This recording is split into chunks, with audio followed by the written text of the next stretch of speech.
This is an unabridged version of the Star Wars Legends novel, Han Solo and the Lost Legacy. Written by Brian Daley. Transcribed, not copied, and edited to parody, and suit being read aloud with an AI voice, by Doug, a Star Wars nerd obsessed with the original trilogy, and the prequel trilogy. Thank the maker, George Lucas. The sequel trilogy doesn't yet exist in Doug's official canon. Anyway, you can't just copy and paste the original text for an AI reader and expect it to be okay. It's a lot more effort than that. The original work is a copyright of the author Brian Daley's estate and Lucasfilm. Available to purchase online, and at any good bookstore. Please, support the original author's work, Brian Daley, and buy his work. Star Wars Legends are, as the name suggests, stories based on real events. These tales have been passed down through the ages from, a long time ago, in a galaxy far, far away. Based on truth, these stories contain many alternate events, facts and embellishments, replacing missing details lost over time. Star Wars Legends exist within the canonical events of the Star Wars saga. They are an integral part of the canon story, and should be considered as a vital source of Star Wars knowledge, despite any shortcomings contained within. I would also recommend buying a copy of the original work to read for yourself. The vocal inflections and certain pronunciations here are inspired by my own perception, occasionally limited somewhat by the abilities of the AI reader. Han Solo and the Lost Legacy is the final part of Brian Daley's Han Solo trilogy. There is an unofficial Hungarian bootleg release that continues Han and Chewie's adventures after Daley's trilogy, titled Han Solo, Nomads. There are actually 4 of these unlicensed Hungarian novels, but anyway, enough of the intro rambling, this is where the fun begins.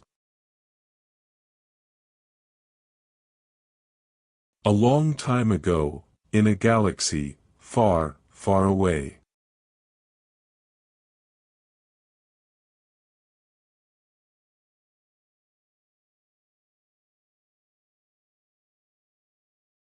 Chapter 1. Han Solo nearly had the control stem leads hooked up, a sweaty job that had him stuck under the low-slung airspeeder for almost an hour, when there was a kick at his foot. What's holding things up? The leads now gathered together in precise order, sprang free of his fingers, going every which way. With a scalding Corellian malediction, Han shoved against the machine's undercarriage, and his repulsolift mechanic's creeper slid out from under the airspeeder. Han leapt up instantly to confront Grigman, his temporary employer, the color on his face changing from the red of frustration to a darker and more dangerous hue. Han was lean, of medium height, and appeared younger than his actual age. His eyes were guarded, intense.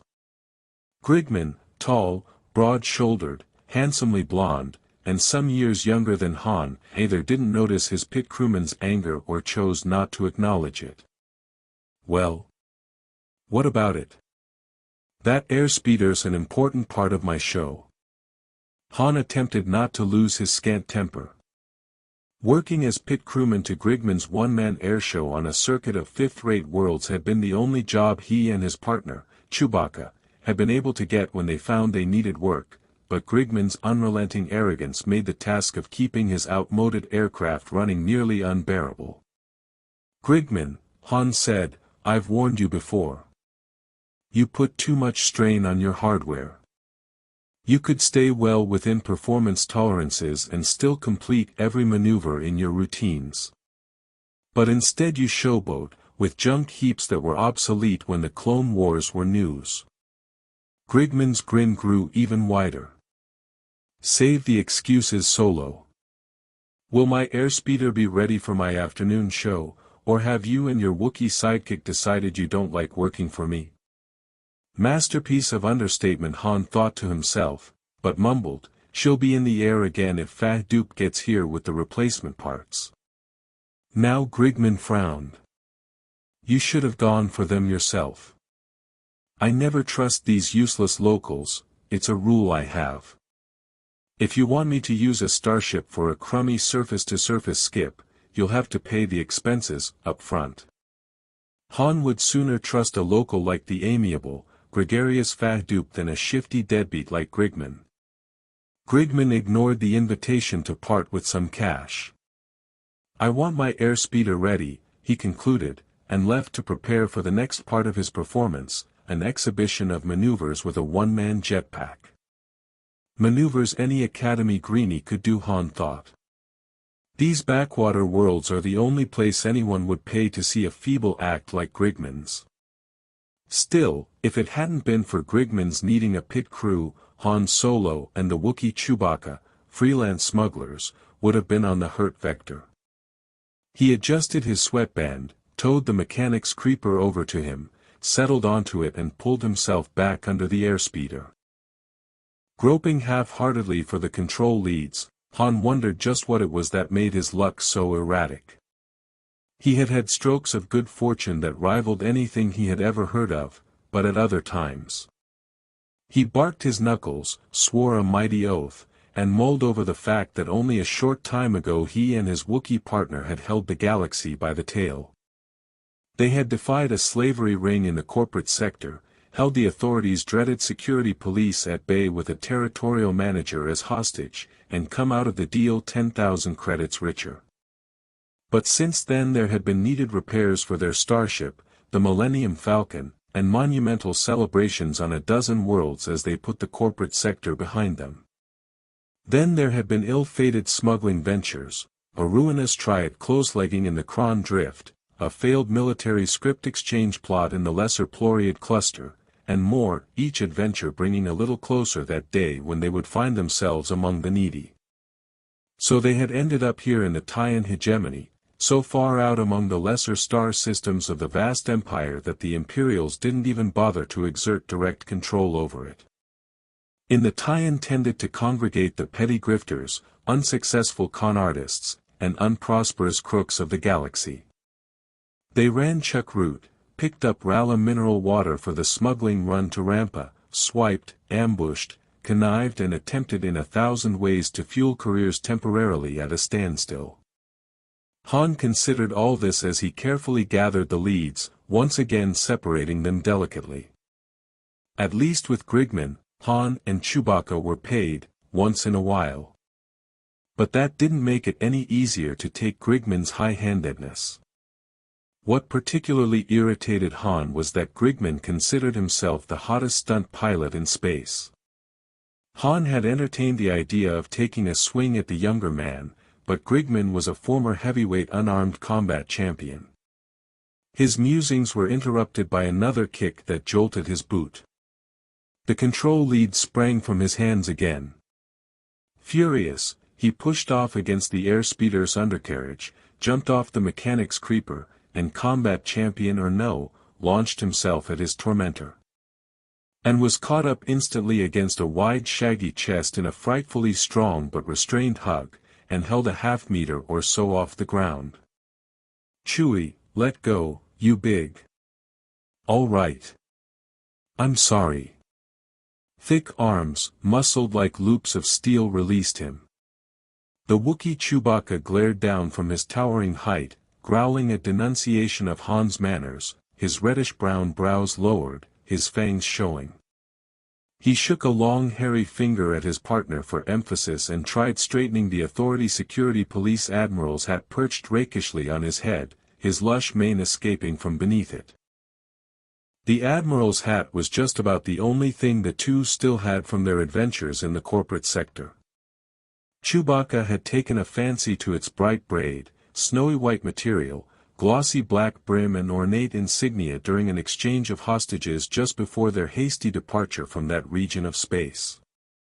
In his people's tradition of counting coup on their enemies, the Wookiee had demanded the hat as part of the ransom. Han, pressed by events, had indulged him. Now the pilot threw up his hands. "Enough, I said I was sorry. I thought you were that vapor brain Grigman again. Now what?" Han's giant co-pilot informed him that Fahdup had arrived. Fahdup stood nearby on her feet and knuckles, an unusually fat and outgoing native of the planet Saheelan-Deel. A short, bandy-legged, and densely green-furred primate, she was a local wheeler-dealer who flew an aircraft of sorts, an informal assemblage of parts and components from various scrapped flyers, a craft which she called Skybarge. Pulling off his sweatband, Han walked toward Fahdup. "You scrounged the parts. Good gal." Fahdup, scratching behind one ear with a big toe, removed a malodorous black cigar from her mouth and blew a smoke ring. "Anything for Solo, my friend. Are we not soul-sealed buddies, you, me, and the big one here, this Wookiee? But, there is a matter." Fahdup looked away somewhat embarrassed. Working the quid of chuckroot that swelled her cheek, she spat a stream of red liquid into the dust. "I trust Solo, my friend, but not Grigman the blowhard. I hate to bring up money." "No apologies, you earned it." Han dug into a coverall pocket for the cash he had gotten in advance for the airspeeder parts. Fahdup tucked the money away swiftly into her belly pouch, then brightened, a twinkle in her close-set golden eyes. "And there's a surprise, Solo, my friend. At the spaceport, when I picked up the parts, 2 new arrivals were looking for you and the big one. I had room in my ship, and so brought them with me. They wait." Han reached back under the airspeeder and drew out his coiled gunbelt, which he always kept at arm's length. "Who are they? Imperials? Did they look like skip tracers or guild muscle?" He buckled the custom-model blaster around his hips, fastening the tie-down at his right thigh, and snapped open his holster's retaining strap. Fahdup objected. "Negatron. Nice, peaceful fellows, a little nervous." She scratched her verdant, bulging midsection, making a sandpaper sound. "They want to hire you. No weapons on them, at least." That sounded reassuring. "What do you think?" Han asked Chewbacca. The Wookiee resettled his admiral's hat, pulling the gleaming brim down low over his eyes, and stared across the airfield.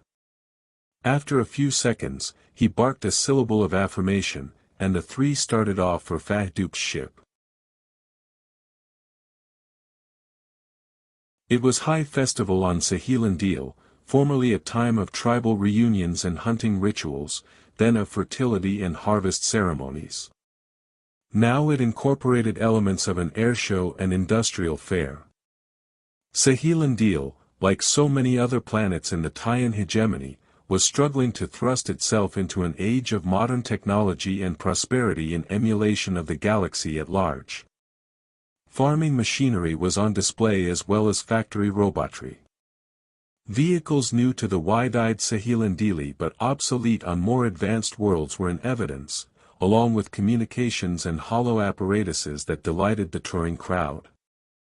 In an exhibition game of shockball, the charged orb sizzled between players wearing insulated mitts. The winning team was using a zoned offense.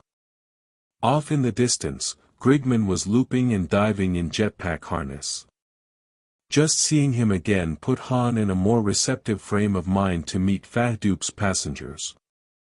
Passing by the reviewing stand, he saw the Saheelan-Deeli's grizzled matriarch holding the elaborate trophy she was to present that afternoon for the best thematic float or exhibit. The fair's theme was fertility of the soil, challenge of the sky. Favored heavily to win was the opulent float entered by the regional fork pitchers local. At last Han and his companions arrived at Fahdup's slapdash cargo ship. Despite her reassurances, Han was relieved to see the new arrivals were not Imperial stormtroopers, snowmen, or white hats, as they were called in slang talk, but an unassuming pair, human and humanoid.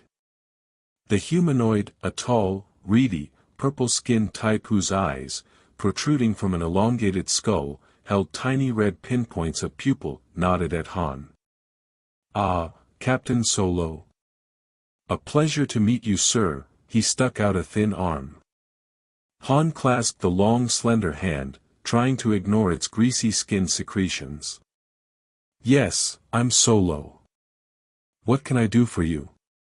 The human, an emaciated albino wearing a sunproof robe, explained. "We represent the Committee for Interinstitutional Assistance of the University of Rudrig. You've heard of our school?" "I think so." He vaguely remembered that it was the only decent advanced school in the Taiyan hegemony. "The university has concluded an agreement of aid for a fledgling college on Brigia," the albino continued. The humanoid took up the conversation. "I am Hisal, and Brigia is my homeworld. The university has promised us guidance, materials and teaching aids. So you should be contacting Taiyan Star Freight or Interstellar Shipping," Han noted. "But you came looking for us. Why?" "The shipment is completely legal," the gaunt Hisal hastened to add, "but there is opposition from my planetary government. Though they can't contravene imperial trade agreements, of course, we still fear there might be trouble in making delivery and you want someone who can look out for your stuff. Your name had come to us as a capable fellows," Hisal admitted. "Chui and I try to avoid trouble. The job pays rather well," interposed the albino. 1,000 credits. Unless there's some profit in it. 2,000, Han finished, doubling the price automatically even though the offer had been more than fair. There ensued a few moments of haggling. But when Han pressed the university representatives too sharply and their enthusiasm began to waver, Chewbacca issued a howl that made them all jump. He didn't much like crewing for Grigman either. My co-pilot's an idealist," Han improvised, scowling up at the Wookiee. "Luckily for you. 1,500. The albino and the Brigian agreed, adding that half would be paid on consignment, half on delivery. Chewbacca pushed his gaudy admiral's hat back on his head and beamed at his partner, overjoyed to be lifting off again. "So," said Fahdoop, slapping her belly merrily with both hands and one foot, "that only leaves telling that fool Grigman good riddance." "It does, doesn't it?" Han agreed. "He'll be doing his big stunt display any time now." He rubbed his jaw and studied the ungainly, stubby-winged vessel that stood nearby. "Fahdoop, can I borrow old Skybarge for a few minutes?" "No questions asked. But she's got cargo on board, several cubic meters of enriched fertilizer for the agricultural pavilion." Fahdoop relit her cigar. "No problem," Han told her. "Warm up your ship. I'll be right back." Having already amazed the unsophisticated Sahilan Dili with his hover sled, jetpack and repulsor lift swoops, Grigman began his grand finale, an exhibition of stunt flying with an obsolete X-222 high-altitude fighter. The Triple Deuce looped, climbed, dove and banked through textbook maneuvers, releasing clouds of colorful aerosols at certain points to the delight of the crowd. Grigman came into his final approach, putting the limber and lean ship through a fancy aerobatic display before coming in toward a precise landing. He didn't realize, however, that a second ship had come in after him on the same approach his fighter had taken. It was Fahdoop's cumbersome skybarge with Han Solo at the controls. To show what he thought of Grigman's flying ability, Han took the tubby ship through the same display the exhibition flyer was just completing. But, coming into his first loop, Han feathered his portside engine. The green-furred Sahilan Dili gasped collectively and pointed the second ship out to one another with a great commotion, forgetting to watch Grigman's landing entirely. They expected to see Skybarge plummet from the air. But Han completed the roll, deftly working with the nearly empty craft's stubby wings, control surfaces and chugging engine. On the second roll, he feathered the starboard engine too, and went into a third with zero thrust. Shrieks of fright from the crowd and their tentative race for cover abated as they saw that the unwieldy aircraft was still under control. Jumping up and down, pointing with fingers and toes, they sent up a ragged cheer for the mad pilot, then a more forceful one, reflecting the Saheelandili affection for grand gestures, even insane ones. Grigman, who had exited from his ship virtually unnoticed, threw down his flight helmet and watched Skybarge in mounting fury. Han coaxed the third roll out of his homely vessel and waggled her down toward the strip. But only one landing wheel emerged from its bay. Grigman grinned at the prospect of a crash, but unexpectedly the ship bounced off the single wheel, trimmed handily, and settled a second time as another landing wheel lowered. She bore on the reviewing stand with surprising grace and rebounded from 2 wheels.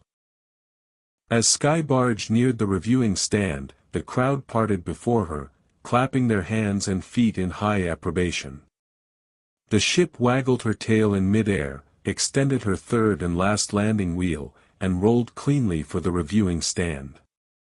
By that time Grigman was so distracted that he didn't notice the cargo ship heading directly for his precious triple-deuce fighter.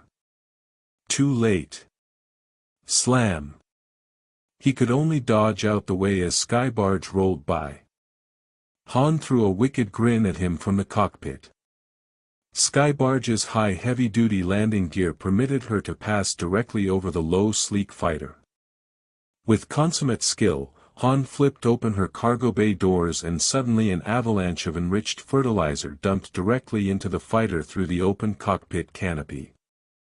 The Saheelandili began applauding madly. Skybarge's overhead cockpit hatch popped open, and Han's happy face appeared.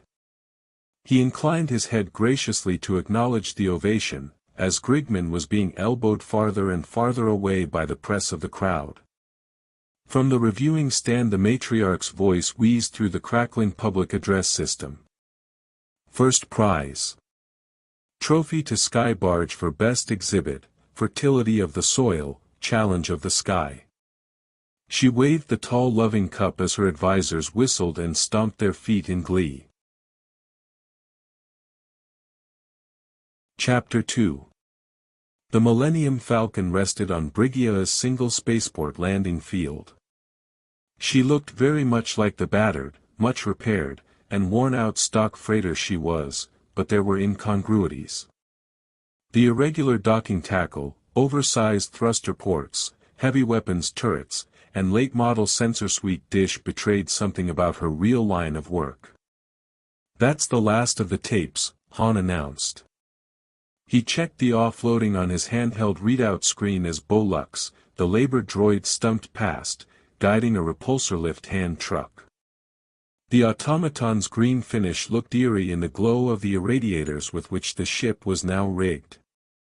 Brigia was flagged in all the standard directories, thus requiring Phase 1 decontam procedures. The ship's environmental systems circulated broad-spectrum anti-contamination aerosols along with air. Han's and Chewbacca's immunization treatments would protect them against local maladies, but they were nonetheless eager to be away. Han watched Bolux head for the steam-powered freight truck parked near the ship. The glare of the landing field's illumigrids showed him the Brigian workers, all volunteers from the budding college, arranging crates, packing canisters and carry cases that the Falcon had delivered. They conversed animatedly among themselves, thrilled with the new broadcasting equipment and especially with the library of tapes. Han turned to Hisal, who had accompanied him on the flight and who was to be the college's first president. The only thing left to get outboard is your duplicator. Ah, yes, the duplicator, our most awaited item, commented Hisal, and the most expensive. It will print and collate material at speeds our own presses cannot match, and synthesize any paper or other material from the raw constituents it contains. This, from a device that fits into a few crates. Amazing. Han made a non-committal sound. Bolux was returning, and Han called down the curve of the passageway, Chewie. Secure the main hold and crack open the number 2, I want to get that duplicator off and raise ship. From aft echoed the Wookiee's answering growl. Captain, there's one more thing, Hiss-All went on, drawing a pouch from beneath his lateral folds. Han's right hand dropped immediately to his blaster. Hiss-All, sensing his breach of decorum, held up a thin hand in denial. Be of tranquil mind. I know that among your kind it is customary to offer a gratuity for a task well done. Hiss-All plucked a curl of bills out of his pouch and extended it to the pilot. Han examined the bills. They had a strange texture, more like textile than like paper. What is this stuff? A new innovation, admitted Hiss-All. Several progressions ago the new regime replaced bartering and local coinages with a planet-wide monetary system. Han slapped the sheaf of minutely inscribed bills against the palm of his flying glove. Which gives them a hammerlock on trade, of course. Well, thanks anyway, but this stuff isn't worth much off-planet. Hiss-All's elongated face grew even longer. Unfortunately, only the new regime may hold off-world currency, thus, all equipment and materials for our school had to come by donation. The first thing the new regime did when it accumulated enough credits, was bring in a developmental consulting firm. Aside from the currency system, the firm's main accomplishment was to profit from a major purchase of military equipment, which included that warship you saw. Han had noticed the ship, a pocket cruiser of the outmoded Marauder class surrounded by worklights and armed guards. Her main control stacks blew on her shakedown cruise, Hiss-All explained. Naturally, there are no Brigian techs capable of repairing her, and so she remains inert until the regime can muster enough credits to import techs and parts. That money could have brought us commercial technology, or medical advancements. Han nodded. First thing most of these boondock worlds do, no offense Hiss-All, is pick up some toys to build their image. Then their neighbors run out and do the same. We are a poor planet, the Brigian told him solemnly, and have more important priorities. Han declined further comment on that subject. Bolux had returned and was waiting for Han's next order, when suddenly there was a distant screeching of steam sirens. Han walked down to the ramp's hinged foot. Closing in from all sides were rows of lumbering metal power wagons, petro-engines chugging, sirens ripping the night, high wheels making the landing field tremble. Arc spotlights swung to converge on the Millennium Falcon and the freight truck. Han shouldered past Hiss-All and dashed to the ramp head. Chewie. We've got problems, get into the cockpit and charge up the main guns. He rejoined Hiss-All halfway down the ramp. The college volunteers stood surprised and unmoving on the bed of their truck, unsure of what to do. In moments the cordon of power wagons had been drawn tightly. Doors flew open and squads of figures came leaping from the vehicles. They were obviously government troops, carrying old-fashioned solid projectile firearms. But something about their uniforms seemed odd. The troops wore human-style military regalia, ill-suited to the gawkish Brigian anatomy. Han surmised that remnants and leftovers had been foisted off on the unsuspecting new regime as part of their overall military purchase. The soldiers marched in badly fitting battle harness, far too loose helmets perched precariously on their heads, filigreed epaulets sagging forlornly from their narrow shoulders, embroidered dispatch cases flopping against their skinny posteriors. Their legs and feet were too narrow for combat boots, so the warriors of Brigia wore natty pink spats with glittering buttons over bare feet. Among what Han assumed to be their officer corps were an abundance of medals and citations, one or two ceremonial swords, and several drooping cummerbunds. A number of troopers with no detectable talent were blowing bugles. In moments, the soldiers had taken the shocked college volunteers captive at bayonet point. Other units advanced on the starship. Han had already grasped Hiss-All's thin arm and was dragging him up the ramp. But this is an atrocity. We have done nothing wrong. Han released him and plunged through the main hatch. You want to debate that with a bullet? Make up your mind, I'm sealing up. Hiss-all hurried up the ramp. The main hatch rolled down just as the troops reached the ramp's foot. Han heard a salvo of bullets ricocheting off it. In the cockpit, Chewbacca had already activated defensive shields and had begun warming up the engines. Hiss-all, trailing Han, was still protesting. Han couldn't take the time to reply, he was completely absorbed in readying the ship for takeoff. The volunteers were being dragged, pushed and thrown into confinement in the waiting wagons. The few who protested were summarily struck down and towed off by their slender, strangely boned ankles. Han noticed that the Brigians' war-bannered personnel carriers were in fact, garbage trucks of an outdated model. Chewbacca made a grating sound through clenched teeth. I'm mad about our money too, Han replied. How do we get the other half if we can't get a delivery receipt? The troops were taking up firing positions in ranks around the starship. They couldn't have waited another 10 minutes, Han muttered. A Brigian stepped out in front of the firing lines. Because of the glare of the spotlights, Han had to shield his eyes with his hand to see that the Brigian held a loudhailer in one hand and an official-looking scroll in the other. Han donned his headset and flipped on an external audio pickup in time to hear, "No harm will come to you, good friends from space. The peace-loving new regime requires only that you surrender the fugitive now on board your vessel. The Brigian government will trouble you no further." Han keyed his headset mic over to external speaker mode. "What about our pay?" He avoided looking at Hiss-all, but kept one hand close to his sidearm. "Agreements can be reached, honored off-worlder," the Brigian below answered. "Allow me to come on board and parley." Han keyed his mic again. "Pull the soldiers back and turn those spotlights off. Meet me at the ramp, no weapons, no stunts." The Brigian passed his loudhailer to a subordinate and motioned with the scroll. The ranks fell back and the spotlights flickered out, the martial garbage trucks withdrew. "Keep an eye on things," Han instructed his first mate. "If anyone moves wrong, let me know."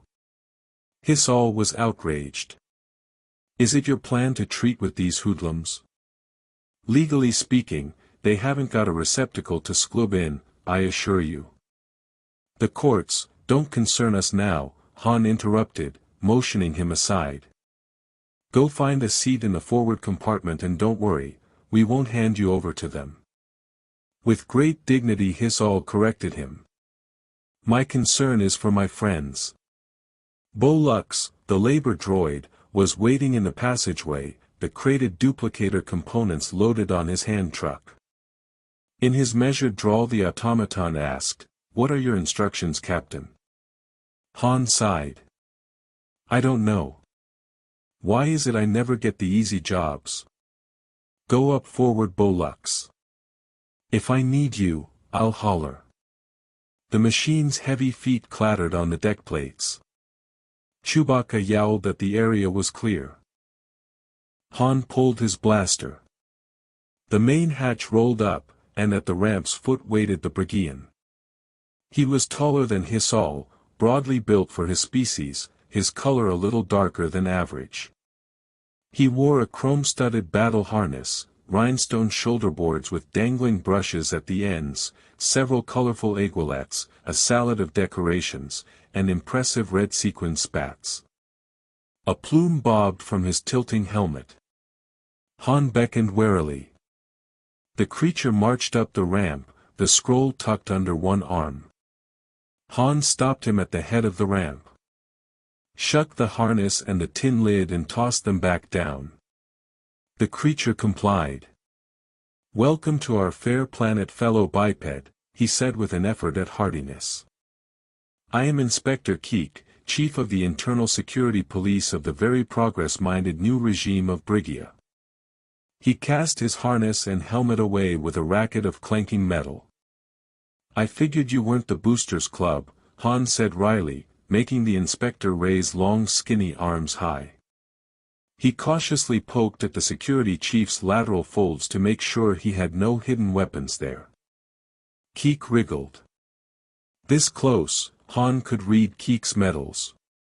Either these two had been obtained second-hand, he thought, or the inspector was also spelling champ of the planet Gur 7. "All right, into the forward compartment there. Best behavior now, I've had all the games I'm going to play today." Entering the forward compartment, Keek gazed without comment at Hisal, who was seated in an acceleration chair near the hollow gameboard. The inspector found his own seat by the tech station. Bolux had seated himself on the curved acceleration couch behind the gameboard. Han rested one hip on the gleaming gameboard. "Now, what's the hitch? I've got my clearances. The Imperials aren't going to be too happy about you local enforcers trying to hijack an authorized shipment." Keek spoke with forced jocularity. "Ah, you scaredy-nord human. Nothing's wrong." The benevolent Inner Council held an emergency session when word of this transaction reached them, and placed all teaching materials and off-world literature on the restricted list. He waved the beribboned scroll. "I have here the edict, which I am to present to you.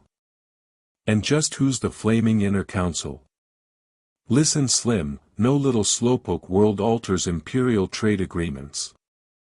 That he himself had often broken Imperial laws, shattered them to fragments, would be more accurate, was something he chose not to mention. We are merely here, my troops and I," Keek replied evenly, "to take temporary custody of the cargo in question, until a Tian representative and an Imperial adjudicator can be summoned. The arrests were strictly an internal matter. And the Tian representative and the Imperial adjudicator would undoubtedly come with price tags attached," Han reflected. "So who pays me?" Keek attempted to smile. He looked preposterous. "Our supply of Imperial currency is depleted just now, due to repairs to our space fleet. But our treasury's note, or our planetary currency." "No play money," Han exploded. "I want my cargo back. And besides, one rundown gunboat is no space fleet. Impossible. The cargo is evidence for the trial of certain seditionists, one of whom you've been deceived into sheltering. Come, Captain, cooperate, and you'll be well received here." Keek winked, with effort. "Come. We'll pass intoxicating liquids through our bodies and boast of our sporting abilities. Let us be jolly and clumsy, as humans love to be." Han, who hated being played for a sucker worse than anything, gritted his teeth. "I told you already, I don't want any of your homemade cash." A sudden thought struck him, and he jumped up. "You want part of my cargo? Keep it. But I'm going to come across to Hisal with what's left." The security chief seemed amused. "You seek to extort me with educational materials? Come, Captain, we're both worldly chaps." Han ignored Keek's attempt at flattery. Carrying a power pry bar, he began breaking packing straps from a crate on the hand truck. "This is a duplicator, just the thing to set up a college press with. But it's a top-of-the-line model, and it's versatile. Hisal, I'll take that tip after all." Confused, Hisal handed over the Brigian currency. Han showed them one of the duplicator's components. "This is the prototyper, you can program it for what you want or feed it as a sample. Like this." He inserted a Brigian bill and punched several buttons. The prototyper word, lights blinked, and the original bill reappeared together with an identical copy. Han held it up to the light, eyeing the duplicate critically. Keek made choking sounds, comprehending now that the pilot was holding his planet's entire monetary system hostage. Not perfect, Han noted, but if you supplied the machine with local materials, it would work. And for different serial numbers on each bill you just programmed that into the machine. That consulting firm must have been a cut-rate operation, they didn't even bother to set up a secure currency. The new regime had obviously been the victim of aggressive salesmanship. Well, Keek, what do you? Keek had snapped the end off his scroll's wooden core and pointed it directly at Han, who didn't doubt for a second that he was looking down the barrel of a gun. Lay your pistol on that table, alien primate, hissed Keek. You will now have your automaton take the hand truck and you. And the traitor Hissal will precede me down the ramp. Han gave Bolux the order as he carefully put his blaster on the game board, knowing Keek would shoot him if he tried to warn Chewbacca. But as Keek reached to take possession of the blaster, Han inconspicuously touched the gameboard's master control. Miniature hollow monsters leapt into existence, weird creatures of a dozen worlds, spitting and striking, roaring and hopping. Keek jumped back in surprise, firing his scroll weapon by reflex. A beam of orange energy crashed into the board, and the monsters evaporated into nothingness. At the same instant, Han, with a star pilot's reflexes, threw himself onto the security chief, catching hold of the hand holding the scroll gun. He groped for his blaster with his free hand, but Keek's shot had knocked it from the game board. The security chief possessed incredible strength. Not stopped by the pilot's desperate punches, Keek hurled him halfway across the compartment and brought his weapon around. Just then Hissal landed on his shoulders, making Keek stagger against the edge of the acceleration couch. The two Brigians struggled, their arms and legs intertwining like a confusion of snakes. But Keek was stronger than the smaller Hissal. Bit by bit he brought his weapon around for a shot. Han got back into the fight with a side-on kick that knocked the scroll aside so that the charge meant for Hissal burned a deep hole in one of the safety cushions. The scroll gun was apparently spent, and Keek began to club Hissal with it. Han tried to clock him, but Keek knocked the pilot to the deck with stunning force, then turned to grapple with the other Brigian, their feet shuffling and kicking around the downed human. Unable to get around them and recover his blaster, Han tripped Keek. The inspector sank, taking Hissal with him. Suddenly the scroll, which Keek had dropped, rolled into Han's palm. As Keek was kneeling over the fallen Hissal, Han swung the scroll, connecting solidly with the security chief's skull. Keek's lank body shook with spasms and stiffened. Hissal merely pushed him, and the security chief toppled to the deck. A roar came from behind them. Chewbacca, seeing his partner unharmed, was visibly relieved. "Where were you?" Han cried. "He just about put out my running lights." Rubbing the bruises he had received, Han recovered his pistol. Hissal, collapsed in an acceleration chair, tried to catch his breath. "This isn't my usual line of endeavor, Captain." "Thank you. We're sort of even," Han replied with a laugh. Keek began to stir, and Chewbacca the Wookiee snatched him to his feet with one hand. Keek, strong as he was, had better sense than to resist an enraged Wookiee. Han covered Keek's small bud of a nose with the muzzle of his blaster.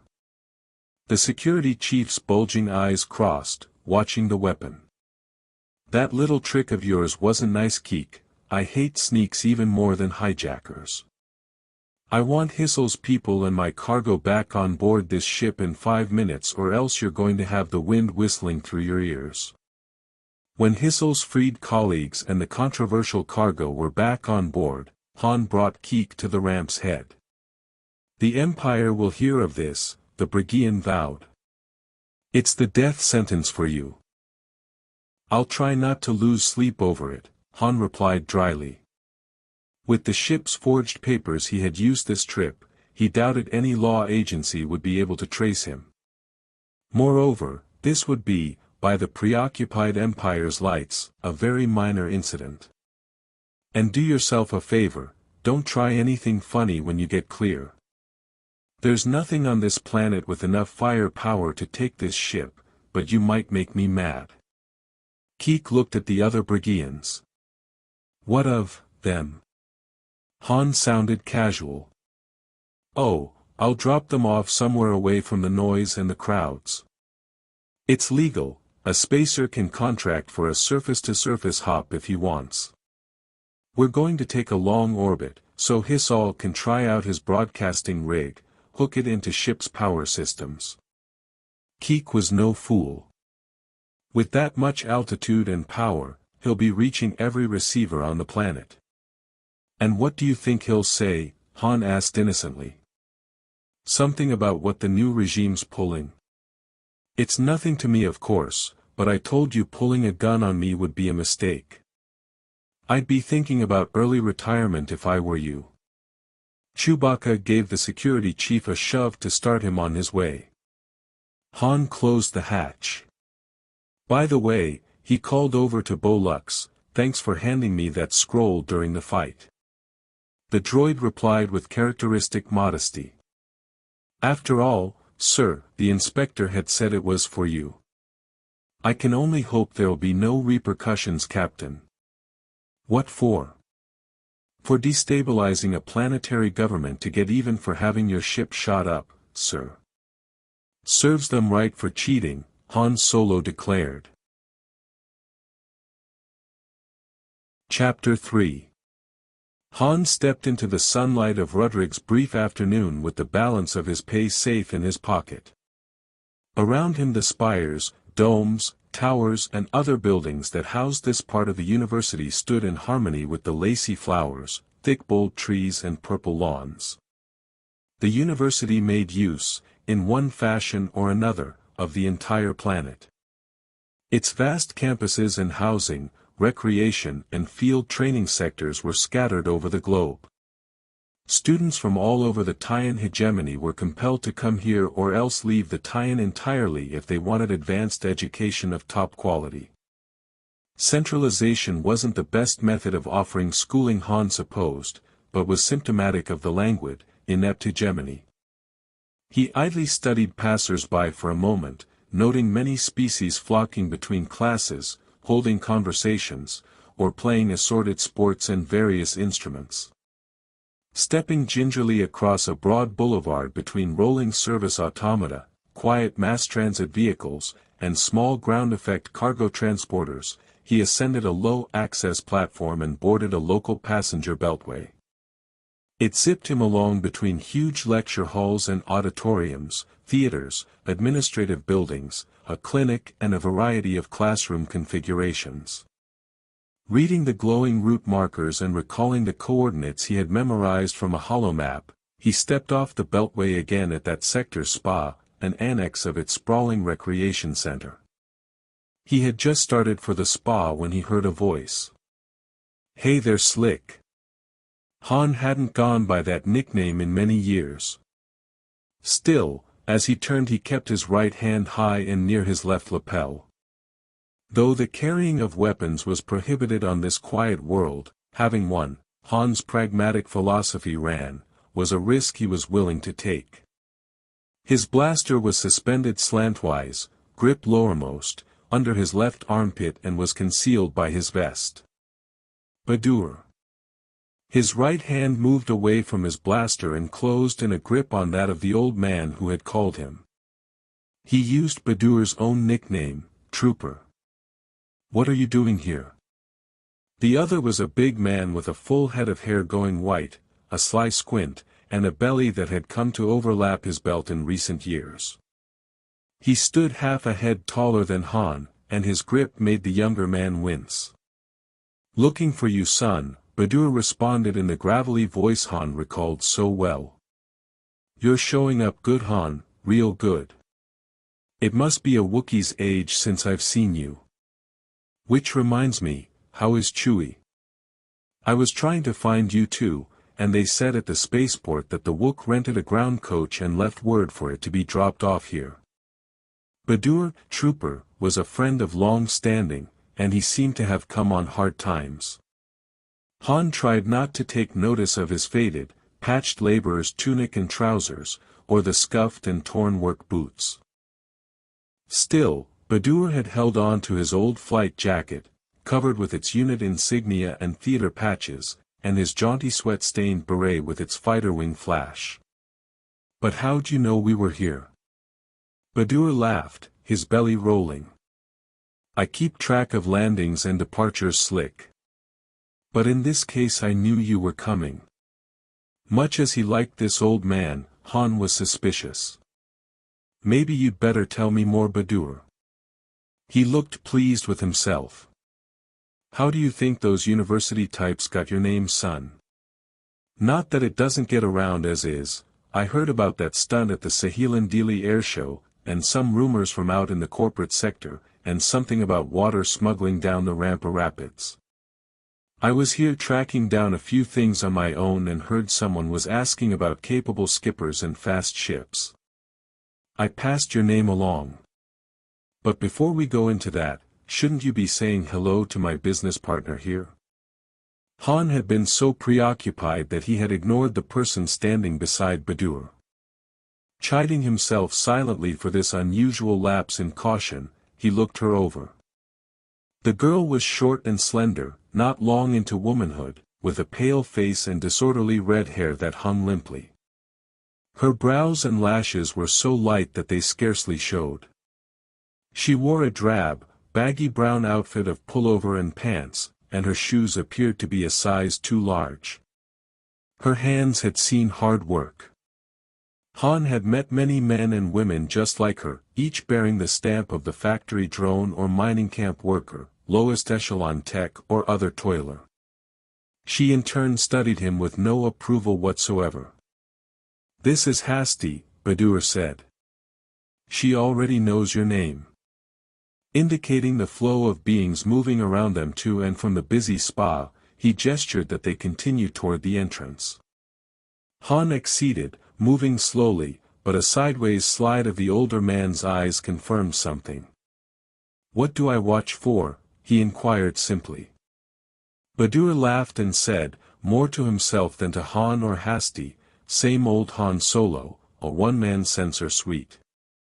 Han's thoughts were on Badur.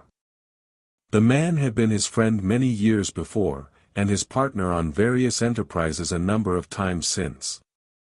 Once, in an uncomfortable situation stemming from an abortive Kessel spice run, Badur had saved both Han's and Chewbacca's lives.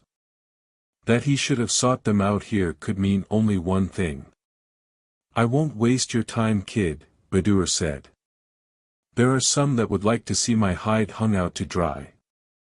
I need a ship with punch, and gait to spare, and a skipper I can trust." Han realized that Badur wasn't going to be first to mention the life debt the two partners owed him. "You want us to put our necks in the slot for you, is that it?" "Trooper, saving someone's life doesn't give you the right to risk it again. We're finally ahead of the game, do we owe it all out again this soon?" Badur countered in neutral tones. "You're answering for the Wook too, Han. Chewie'll see it my way. Thinking, if I have to reason with him with a wrench." Hasti joined the conversation for the first time. "Now, are you satisfied, Badur?" she asked bitterly. The old man hushed her gently. To Han he went on, "I'm not asking you two to work for nothing. There'd be a cut. The thing is, we're flush. In fact, we can cut some loose to see you through for a while." He felt he had gone too far and thought for a moment that Badur was going to swing at him. The old man had made and spent a number of fortunes and had always been open-handed to his friends, but the offer of charity to himself had the ring of an insult. Favoring Han with a venomous look, Hasti put a hand on Badur's arm. "We're wasting time, our luggage is still at the district hostelry." "Clear skies, Han," Badur said in a quiet voice, "and to the Wook as well." Han gazed after the two long after they had disappeared on a passenger beltway. Determined to put the incident out of his mind, he entered the spa. It offered specific creature comforts to a huge variety of human, humanoid, and non-humanoid species. There were zero-G massagers, ozone chambers, effluvial rinses, and many other options for humans. Mud tanks for visiting Draflago. Dermal autostrippers to service a Listen, or Puyu. Gill flushes for any of a number of piscine or amphibian life forms, and as many other ablutive and restorative amenities as could be packed into the huge complex. Inquiring at the Central Information Area, Han discovered that Chewbacca was still enjoying the pleasures of a full-service grooming. Han himself had meant to take a leisurely cycle of soaking, sauna, massage and pore cleansing, followed by a visit to the tonsorial center. But his encounter with Badur and Hasti left him feeling in need of a more active and distracting program. He undressed in a private booth, storing gun and other valuables in a lockbox and feeding his pleated dress shirt, clothes and boots to an auto valet. Then he dropped several coins into the slot of an Omni-Ron and stepped inside, keying it for maximum treatment. In 15-second cycles icy water sprayed at him, sonics vibrated his skin and flesh, waves of heat lashed and nearly seared him, needle streams of biodetergents lathered him, walls of swirling foam broke and surged through the cubicle, air nozzles hosed their blasts, and emollients were rubbed on him by vigorous auto-applicators. He withstood the brunt of these processes and took on more cycles, finding he couldn't shake the image of Badur. Telling himself he had done the shrewd thing did no more to improve his state of mind than did the elaborate bubble bath he was taking, he concluded. So he terminated the Omniran's program short of its allotted time, recovered his cleaned clothing and shined boots from the auto valet, donned his blaster, and resettled his vest. Then he set off to find his partner. Chewbacca was in the portion of the spa reserved for its more hirsute clientele. Following the light strip directory system helpfully placed along the floors, Han found his friend's treatment room. Checking the room's monitoring screen, he saw the Wookiee floating in a zero-G field, arms and legs splayed. He was near the end of his session. Every individual hair had been given a light mutual repulsion charge to separate it while dirt, particulate matter and old oils were removed. Chewbacca wore a toothy grin, luxuriating in the treatment as he floated like a tremendous stuffed toy, his billowing pelt making him seem twice his normal girth. Turning from the screen, Han noticed two very appealing young human females who were also waiting. One, a tall blonde in an expensive jumpsuit, spoke into the ear of her companion, a shorter girl with ringlets of brown hair. The second girl wore a sportier outfit of shorts and singlet. She eyed Han speculatively. "Are you here to meet Captain Chewbacca, sir?" Mystified, Han repeated, "Captain Chewbacca. We saw him walking across campus and we had to stop him and talk. We're both taking courses in non-human ethnology, and we couldn't pass up the chance. We've studied the Wookiee language tapes a little, so we understood a bit. Captain Chewbacca told us his co-pilot would be coming by to meet him. He invited us to go with you on a ground coach ride." Han smiled in spite of himself. "Fine with me. I'm Captain Chewbacca's first mate, Han Solo." He had just established that the brunette's name was Viewer and her blonde girlfriend's Keely, when Chewbacca emerged from the treatment room. The Wookiee, settling his admiral's hat on his head at a rakish angle, wore a beatific grin, his shaggy coat now glistening and lustrous, floating lightly on stray air currents. Han sketched a sarcastic salute. "Captain Chewbacca, sir, I've got the whole crew standing by for orders." The Wookiee woofed in confusion, then, remembering his assumed role, rumbled a vague reply that none of them understood. The girls promptly forgot Han and closed in on the Wookiee, complimenting him on his appearance. "I believe you ordered a ground coach, skipper," hinted Han. His partner softly growled confirmation, and they all set off. What have you found to be the essential differences in the life experience on Wookiee worlds? Viewer asked Han earnestly. The tables are higher off the floor, the pilot replied without expression. When they arrived at the carport, Han goggled and shouted, "Tell me this is the wrong slip."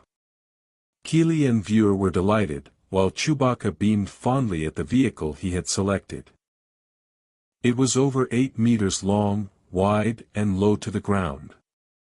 The ground coach's sides, rear deck and hood were paneled in dazzling scarlet greenwood that had been lacquered and polished, and lacquered over and over until its metallic gleam seemed to go on forever through the fine grain. The coach's trim, bumpers, door hinges, latches and handles were of silver alloy. It boasted an outlandish crystal hood ornament. Frolicking nymphs in a swirl of gauzy windblown veil dresses.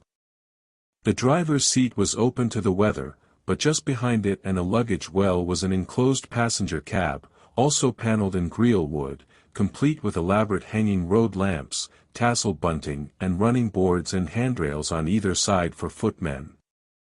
Astern the cab was another luggage well between a pair of ludicrous meter-high tail fins bejeweled with all manner of signaling and warning lights.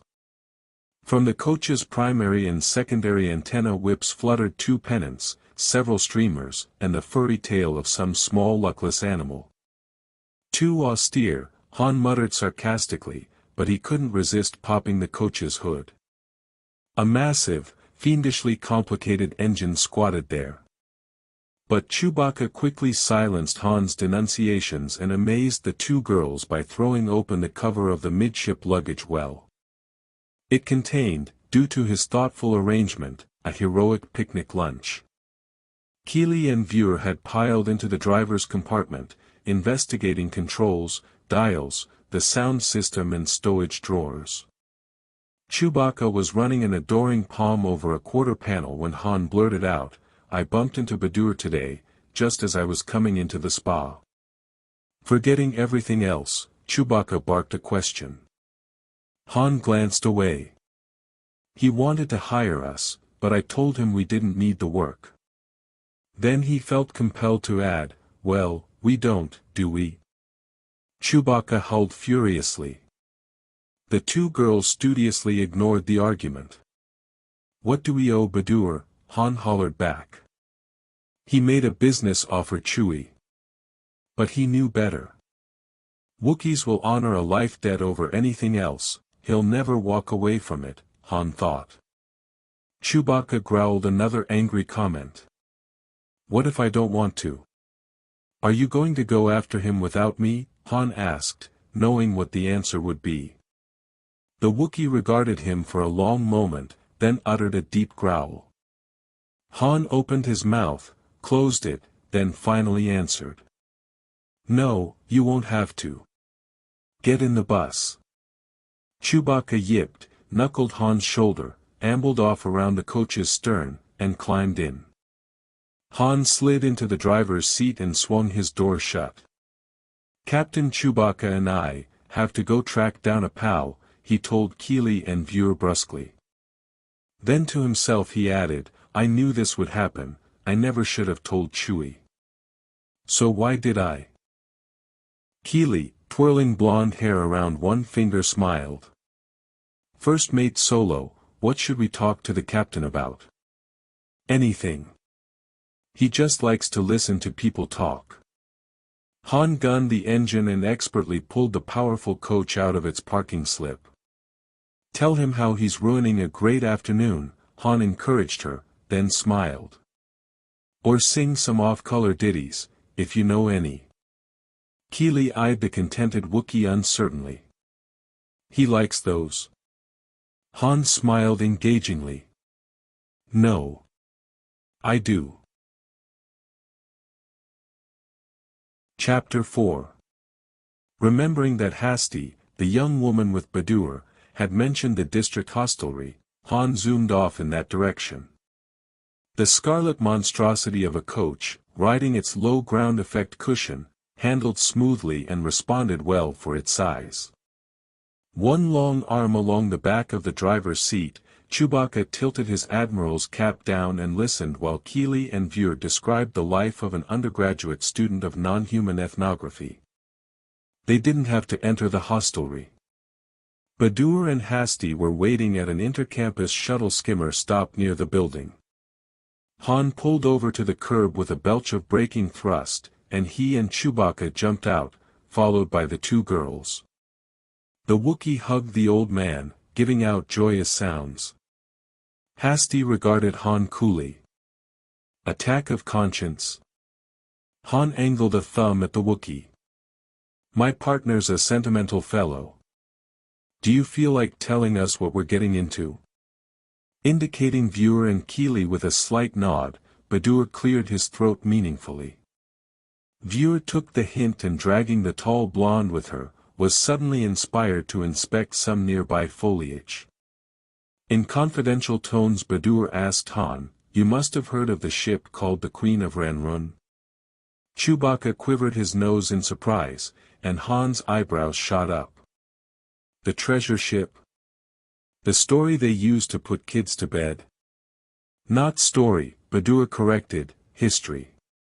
The Queen of Ranrun was crammed full with spoils from whole solar systems, tribute to Zim the Despot. Listen Badur, crazies have been hunting that ship for centuries. If she ever existed, she was either destroyed or someone plundered her long ago. You've been watching too many holo thrillers. When did I ever go chasing vacuum? The old man countered. A good point. You know where the Queen is? You've got proof. I know where her log recorder is, Badur announced so confidently that Han found himself believing it. The vision of a treasure arose, a treasure so stupendous that it had become a synonym for phenomenal wealth, more than a man might squander in many lifetimes. Let's get going, Han proposed. We're not getting any younger. Hasty's derisive look didn't faze him. Then he noticed that Badur's face was drawn with tension. Following his gaze, Han turned to see a black ground limo slowly cruising toward them. Han drew Badur over to the coach, encouraging Hasty to move as well with an inclination of the head. Chewbacca, who had already thrown Badur's and Hasty's light baggage into the passenger cab, was also on the alert. Someone in the limo had noticed their reaction. The black ground car accelerated sharply and veered straight at them. Everybody into the coach, Han yelled as the limo jumped the curb and screeched to a stop, blocking the coach's front cowling. Badur began pushing Hasty into the coach's front seat as Chewbacca, unable to carry his bowcaster on this peaceful world, glanced around for a makeshift weapon. Figures tumbled from the limo as Han drew his blaster. The blue concentric rings of a stun charge reached out and caught Badur, who had just propelled Hasty out of the way. She fell backward across the seat, Badur staggered. She managed to grab him and pull him onto the driver's seat just as Han fired an answering shot. By then a half-dozen beings had emerged from the limo with weapons of one kind or another.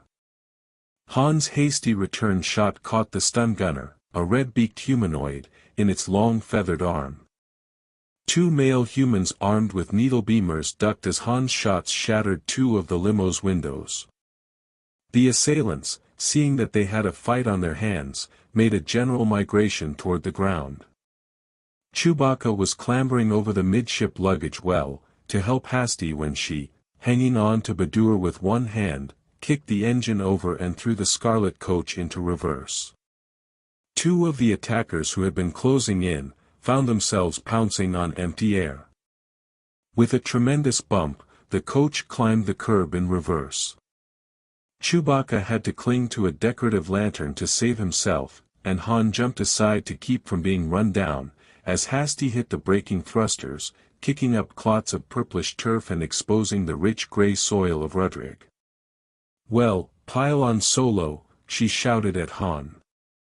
He barely got to a running board, seizing a footman's handrail, before the coach surged forward. Hasty didn't quite clear the end of the obstructing limo. The coach bashed it aside, half-rotating the black vehicle and crunching in its own nose, cowling with a shower of greenwood fragments. Chewbacca cried out at the damage. As they lurched past, Han directed a suppressive barrage at the limo and its passengers, more intent on clinging to his life than on accuracy. Hasty swerved to avoid a robo-delivery truck, thereby slamming Han up against the cab and nearly wrenching Chewbacca from the lamp, flipping him over with a snap that twisted his neck and sent his prized admiral's hat flying in the breeze. The Wookiee keened, grief-stricken for the lost headgear. Over the howl of the coach's engine and the blast of its slipstream, Han yelled, "They're coming after us." The black limo was already slewing around to give chase. Han brought his blaster up. At that moment Hasty, ignoring a traffic robo, tore into an intersection directly toward a slow-moving maintenance hauler that was towing a disabled freight droid. The girl set all her weight against the steering grip yoke and hit the coach's warning horn. The first two bars of the Rudrig University anthem sounded majestically from the coach's fractured hood. The maintenance hauler dodged with a bleep of distress and barely missed taking the driver's side off the coach.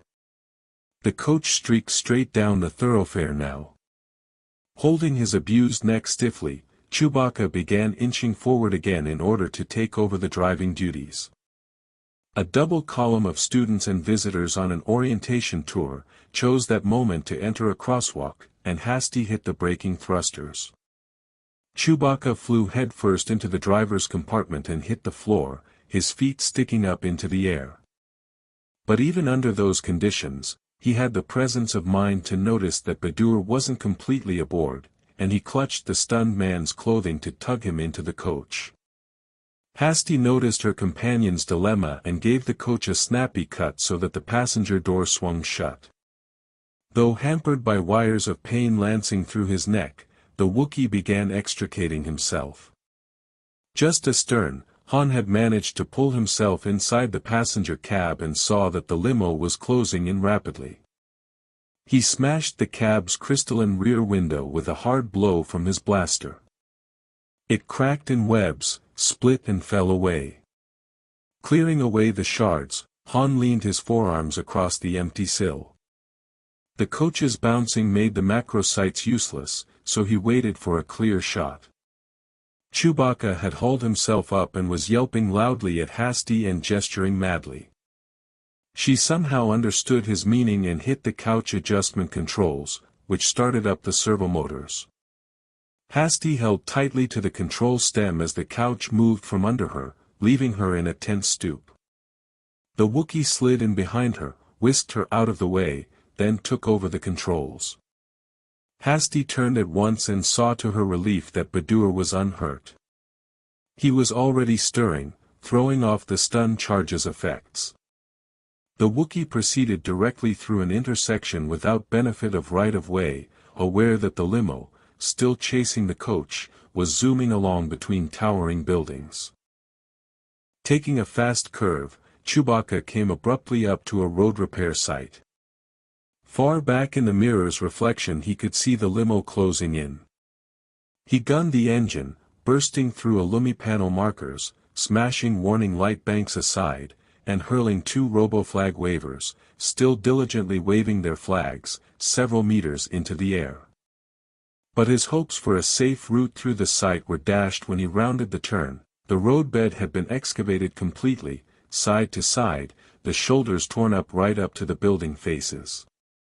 Chewbacca slowed, calmly considered his options, and decided he would have to offer his pursuers a head-on challenge. He hit the accelerator and swung the steering grips over for a smuggler's turn. The long coach leapt forward into a precise end-for-end spin, destroying several more danger indicators, its lift cushion kicking up dirt and debris. Then it sped off in the direction from which it had come. Han leaned out a side window. As the limo bore down on them he propped his forearm through a handrail and opened fire, scoring hits on the limo's hood and one in the center of its windshield. Prepared for a terrible impact, Chewbacca uttered a piercing cry and Hasty began hugging Badur. Han could make out terrified expressions among the limo's occupants. At the last moment the limo driver wavered, declining the imminent head-on, and the black vehicle swung aside.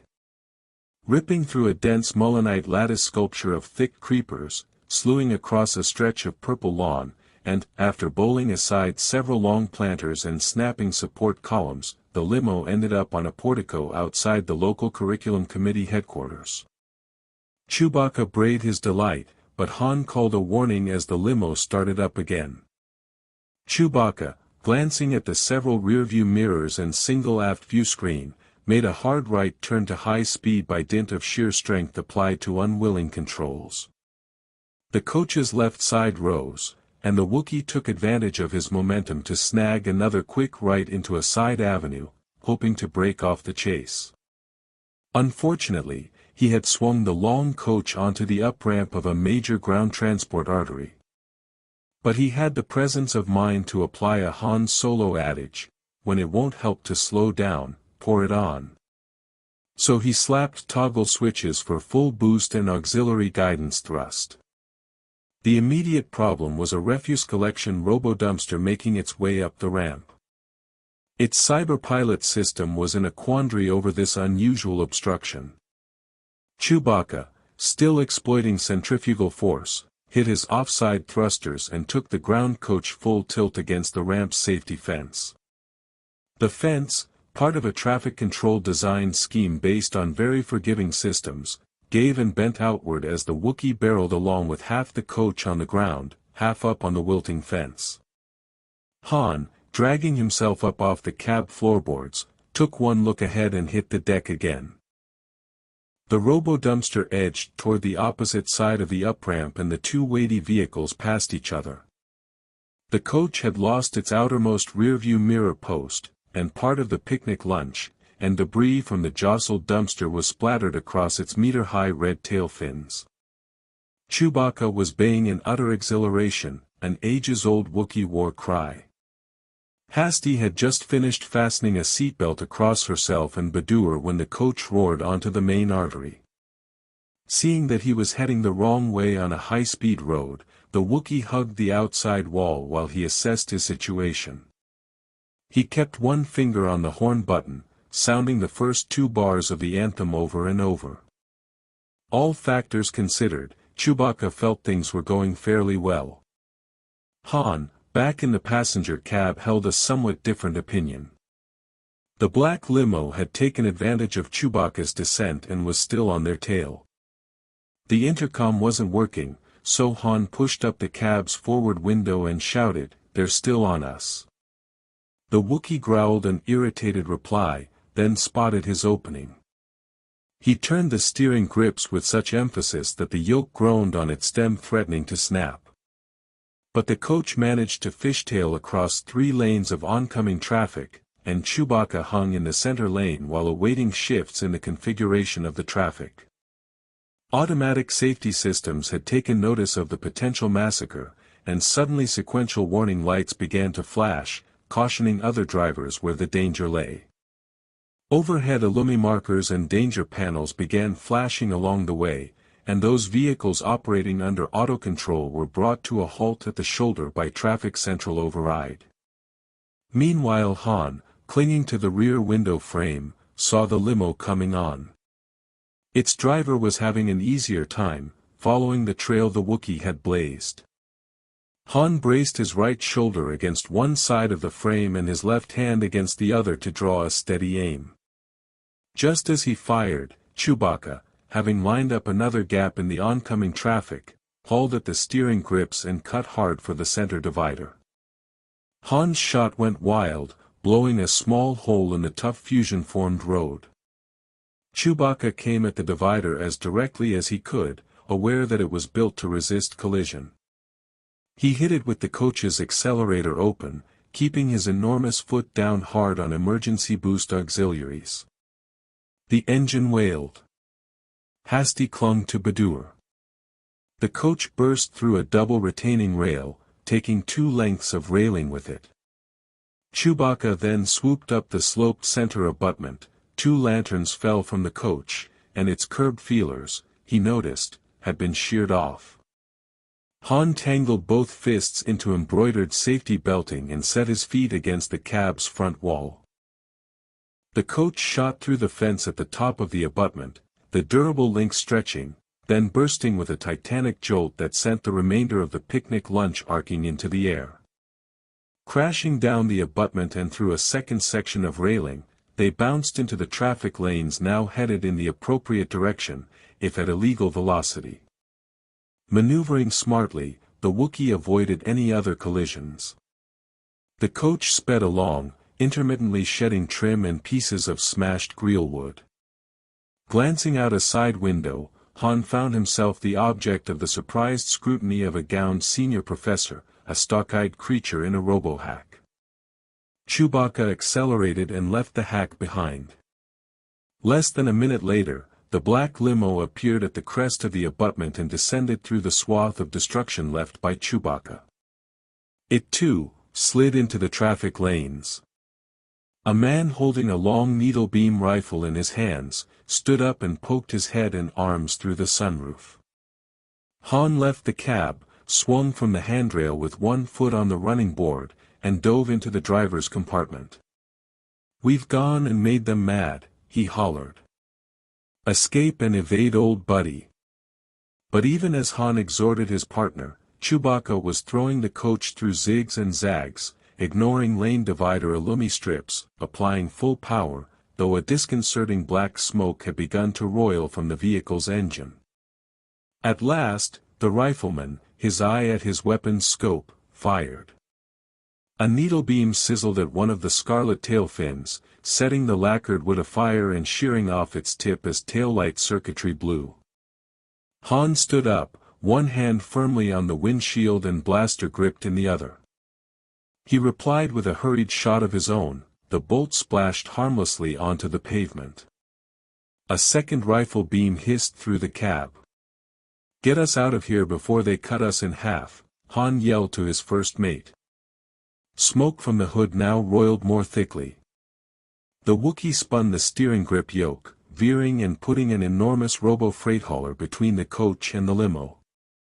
Another needle beam, missing them, burned across the freight hauler's rear end.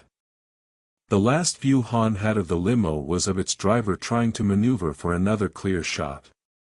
He shouted to Chewbacca, "Pump your braking thrusters." The Wookiee did so without question, accustomed to his friend's mad inspirations. When the freight hauler outstripped the coach, they found themselves even with the limo. The surprised rifleman started to bring his weapon up, but Han fired first. The marksman, clutching his smoldering forearm, dropped back through the sunroof. Han's second shot blew out a piece of the limo's door. 2 or 3 beings were trying to elbow their way up through the sunroof to set up a rocket launcher. If they couldn't stop the coach, they'd settle for blowing it all over the landscape. Han felt the coach surge and looked around.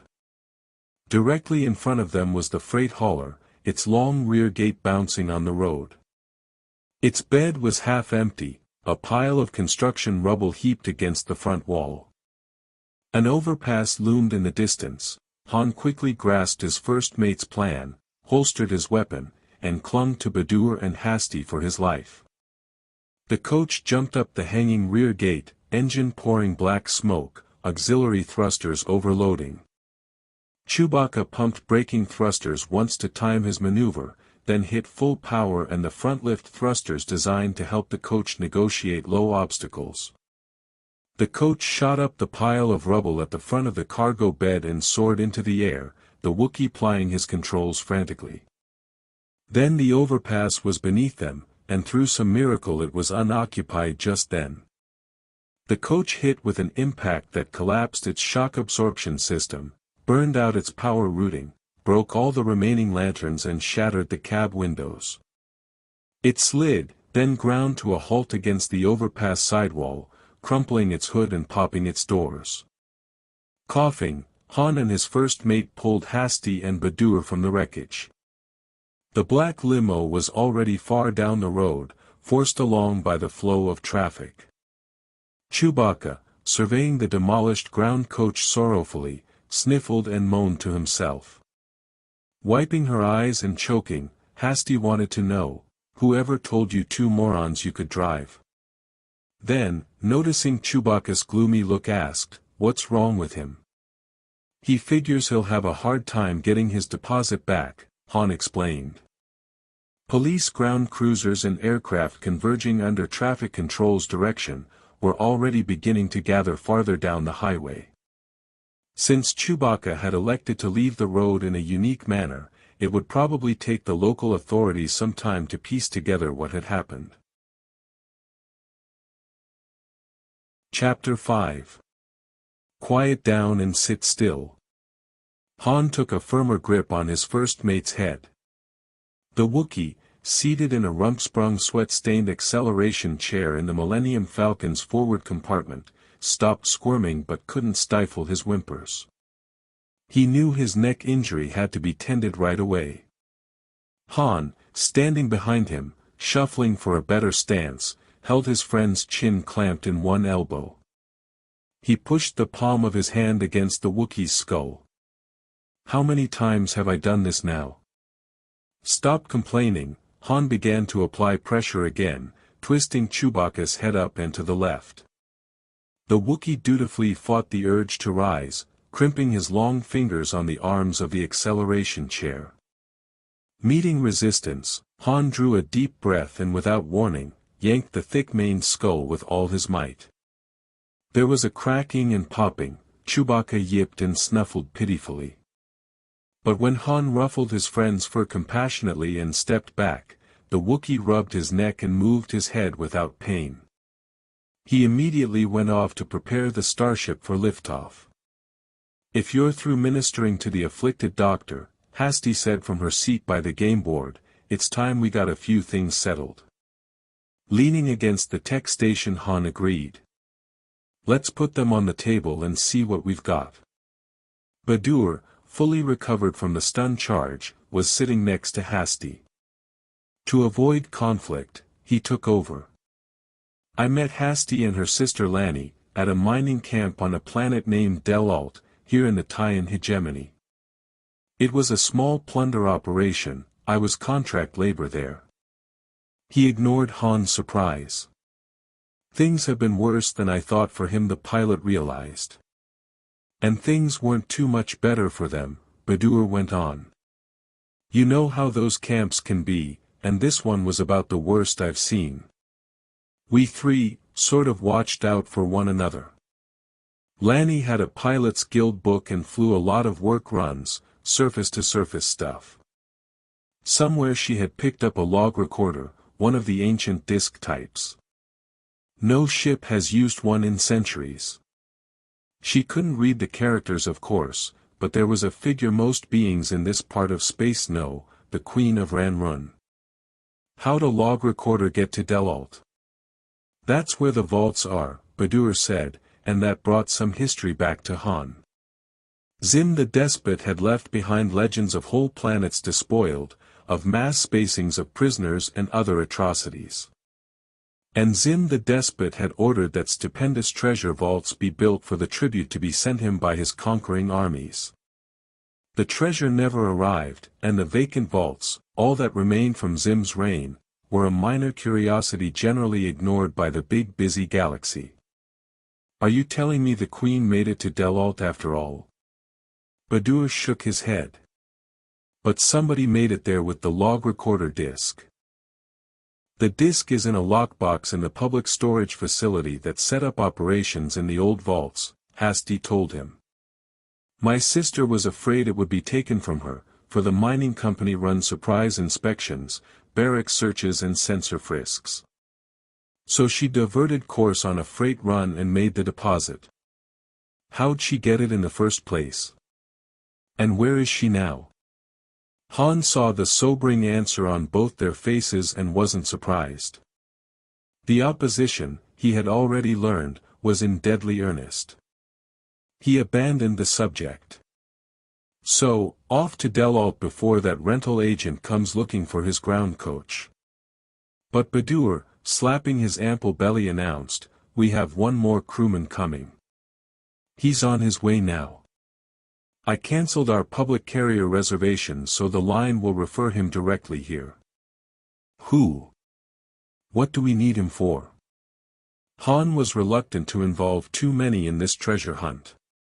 His name is Skinks, he's a ranking expert on pre-Republic times in this part of space. And he reads ancient languages, he's already deciphered some characters Lanny had copied from the log recorder disk. Good enough for you? Conditionally. Somebody, Han saw, would have to decipher the disk to find out what had happened to the Queen. Removing his vest, Han began disencumbering himself of the shoulder holster. Next question, who's the opposition? The mine operators. You know how the tie-in works. Somebody pays someone in the Ministry of Industry and gets a permit. The mining outfit carves up the terrain any which way, grabs what it can, and gets out long before any inspectors or legal paperwork catch up with them. They usually get their financing from some crime boss. This outfit's run by twins. The woman's name is Juok, and brothers Raul. They have a partner, Egom Fass, their enforcer. He's a big mean humanoid, a Hauk, even taller than Chewie there. All three came up the hard way, and that's how they play. Han had buckled on his gun belt and holster and transferred his blaster. So I saw. And all you want is for us to get you to Delalt and get you off. Just then the intercom carried the Wookiee's news that someone was signaling for permission to board. That'll be Skinks, Badur told him. Han passed word to admit the academician. If you'll get us to the vaults and off Delalt again, Badur resumed, I'll pay you twice your usual first asking price, out of the treasure. But if you throw in with us, you and the Wook can split a full share of the take. Hasty cried, half share, just as Han protested, full share each. They glared at each other. Wound up a little too tight are we, sweetheart? Han asked. How are you going to get there without us? Flap your arms. He heard Chewbacca's footsteps moving toward the main hatch. Hasty's temper flared. For one hop, you and that furball want a full cut. Badur held up his hands and bellowed, enough. They quieted. That's nicer kiddies. We are discussing major cash here, plenty for everybody. The breakdown's this way, a full share for me because I got Hasty off Delalt alive, and Lanny passed what she knew along to both of us equally. 2 shares for Hasty, her own and poor Lanny's. And for you, Skinks, and the Wook, half shares each at this point. Depending on who has to do what in the course of finding that treasure, we renegotiate. Agreed? Han studied Badur and the seething red-haired girl. How much are we talking about, he wanted to know. The old man inclined his head. Why not ask him? Badur indicated the individual who had come on board and was following Chewbacca into the forward compartment. Now why did I assume he'd be human? Han wondered. Skinks was a Rurian, of average size, a little over a meter long, low to the ground, his natural coat a thick woolly amber with bands of brown and red. He moved on 8 pairs of short limbs with a graceful rippling motion. Feathery bobbing antennae curled back from his head. Skinks had big multifaceted red eyes, a tiny mouth and small nostrils. Behind him rolled a baggage robo with several crates and boxes on its flatbed. Skinks paused and reared up on his last 4 pairs of extremities. The digits on his limbs, for a piece, were mutually opposable, deft and very versatile. He waved to the humans. Ah, Badur, he called in a rapid high-pitched voice, and the lovely Hasty, how are you young lady? This fine Wookiee I've already met. So you would be our captain, sir? Would be?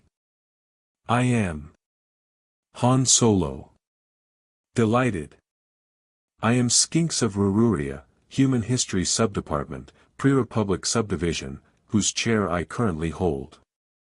What do you use it for? Han asked, eyeing Skink's strange anatomy. Seeing no reason to delay where cash was concerned, he inquired, how much money are we after?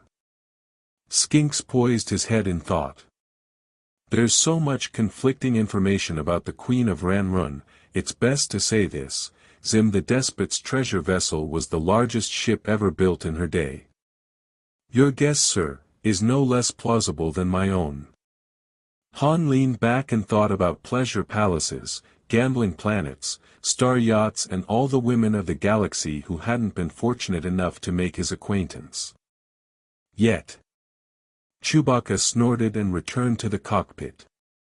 Count us in, Han announced.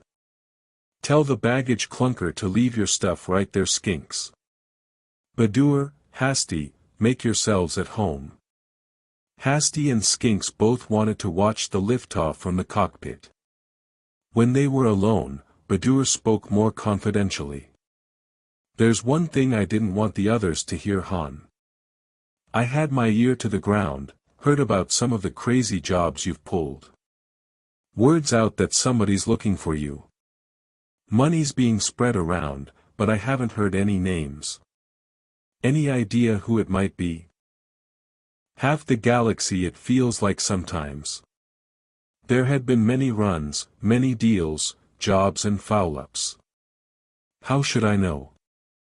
But his expression hardened, and Badur thought Han had a very good idea who might be seeking him.